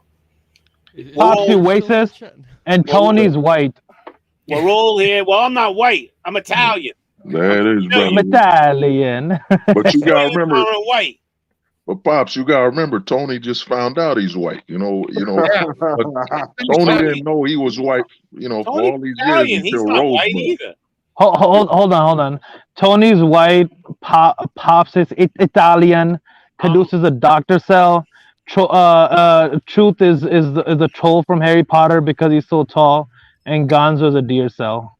Well, if you know the history of Sicily, you'll understand where I'm coming from. Oh yeah, I know that. Yeah, have your worm cheese, man. Enjoy it. That's Sardinia. That's the wrong place. Any last words? I'm going to start with Gonzo. Anything before we head out? Gonzo's white. What? He white. He's whiter than white. He white. Oh, we need a white boy. Here's the white I didn't. boy. Well, now I'm just. I don't know what to say now because I just realized I'm white. Oh boy, here we go. How has it affected you? No, it's amazing. Gonzo, do you now know why you order coleslaw and eat it raw? I haven't had coleslaw in many years. Oh. But oh no. Looks wait. What happened to Gonzo? White supremacy. I'm black now. This is weird. I've lost all my privilege. I don't know what to do now. He black. He black. Yeah, but yeah, no, this is like it's been amazing. I've been enjoying listening to this. I think it got really interesting, like I said, with the marriage simulator. And then talking about the nuke standard and the gold standard. I'm gonna be smoking on that for a bit. I like the nuke stand because it's true. Mm-hmm. Definitely. You ain't got nukes. You ain't got no juice. Oh, yo, Pops, put that on a shirt, man. You gotta put that one on a shirt. I need that on like a tank top for the gym or something like that. Yeah. No nukes, no juice. I'm gonna go patent that. Yep. Yeah, that is a good one. Vivian, thank you for coming on tonight and and talking with us. We appreciate it. I think that was a great interaction between you and Woody, and I think you did very well talking with us. I hope, and I truly do hope you understand what we're saying about emotion and logic. That's all. It's we're not busting balls. We're just being real. That's all. Definitely. And Vivian and anybody else watching, join me in reading these books because eventually I'm going to have MD on. I just finished here, I don't know, a couple weeks ago, this book, 48 Laws of Dating. Just throw away the rational male, just get this. And then this is about probably a quarter through. The Black Pill. Yeah, both good books. Both good books. Who wrote that? Definitely. I think I wrote that book. Yep. So, actually, it's a quick This has question nothing to about do that. with race, okay? Just so you guys know, this has nothing to do with race. So I want to go to JP. JP, any last words? Yeah, Tony, man. Fun stream, man. There's something different going on, man. The role play situation. I mean, different but interesting. But overall, it was a fun stream, pretty lit, man. Shout out to Vivian. Shout out to the boys, man. Gonzo, Pops, nice to meet you. You too. I think I met you once before. Yeah. Don't get me started. Always Don't appreciate get me you coming on, started. JP, for sure. Pops, any last words? I just say, don't believe anything you hear out there anymore. Just use your own eyes and use logic. Use your own mind. You got to just use your own. You can't believe anything you see anymore on TV, like, on the computer, the media. Just use your own logic because nothing makes sense anymore. Excellent. Hold the truth. You're up. I just need you to solo me out, please. Got something very important to say, man. Okay, thank you. Yeah. Where we go? You're supposed to be alpha. You're supposed to be alpha. I need you to put me, as the main screen, main photo. I got something very important to say that Okay, here we go. Tony told me in confidence to say. Tony Bruno has told me, and we're starting a very important fund. It's called Leather Jackets for Men. Every day a man goes without wearing leather, their testosterone decreases by 50%. Men are drinking more. Look at me, people. Notice I have liquor. Notice I don't have a leather jacket. For just $20, a $20 donation, you could ensure that a man has a leather jacket, regains his manhood, his confidence. Leather Jackets for Men. Please just donate $25 and we could put leather back on a man. Thank you. I love Sneak an extra $5. Was that an infomercial or what? That was beautiful. I'm gonna go get a leather jacket. We're going to go to Woody. Woody, who's married now. Go ahead. Damn it! Why did I get married? Hey, shout out to you, Tony. Always appreciate you having me on, everybody on. And definitely shout out to the chat. This, we had a lot of great discussions over here. Always, knowledge, always things to smoke on or drink on or think on. I appreciate everybody. Appreciate you, Tony, and looking forward to the Elliot, Sunday show too. He's definitely a big. I think he's, if you use influence as the influencer, has a exact, meaning of it. He's one of the guys that actually does have a lot of influence. Because everybody these days kind of pretend to have influence, but they don't. So definitely, and like always, appreciate having me on. Yeah, and you're welcome as a power lifter. You are definitely welcome to come on and talk with Elliot. Yeah, he taught me a lot of things too. Because I remember watching his videos like 8-10 years ago, almost. And taught me a lot of stuff. So definitely. Yeah, definitely come on and talk with him live for sure. Caduceus? Yeah, I just want to thank you for having me on. We talk wherever the conversation goes. We're all learning. That's right. I appreciate that. Don't have too much to say. The chat speaks for itself. Thanks, Tony. Thanks for coming on. Always appreciate you coming on. No So, problem. guys, man, we got to ask Hold the Truth and Pops what they've walked away from in Gunzo. What happened? That's a You can got of to ask worms. the main question, Tony. What have y'all walked away from? That's a can of worms right now. Walk away from. We'll be on another 5 hours if we do this. Yeah. Definitely. Hey man, I Let walked. Tony sleep, man. Yeah. Hey, man, I walked away from going to the bar with Tony and Michael Foster. When I saw Tony with a leather jacket and Michael with a bat, I knew I could no longer go out with these guys anymore. And just a heads up, that's not an airplane serving that he's drinking out of. That's a real 750 milliliter bottle in his hand. He just got such big hands that shit look little, right? Yeah. He does it like you could have 3 fingers out, hold it with just the index finger and thumb. 750 mil. Right. All right, guys. Well, Elliot Hulse, 5 p.m. Eastern Standard Time. Anybody watching this here tomorrow, the next day or so? Sunday. Thursday, that's Sunday, 5 p.m. Eastern Standard Time. Live with Elliot Hulse. Yo, Elliot. And also, probably coming back in November will be not only Thursday Night Reality Check, but we're going to start doing Saturday night Get It Off Your Chest. So we'll be doing 2 streams coming in late fall. Saturday night, get it off your chest. I like that. Consult your cardiologist, Tony. Tony, man, you gotta put that on a shirt, man. Saturday night, get off your chest. Yep. Now, you gotta make a Teesprings account, man. Dude, you're getting all these gym tank chops here. You got Get It Off Your Chest. You got no nukes, no juice. And the real Thursday Night Reality Check. That's what this is called. So. Oh yeah. But I appreciate everyone, man. This is always a good time. Invite your friends. Definitely. And we'll see you guys. We'll see you guys Sunday, 5 p.m. Eastern Standard. All right. With Yo. Stay alpha, my friends. Stay alpha. Cheers, everybody. Appreciate all of you. Cheers. Take care. Take care, guys. We need a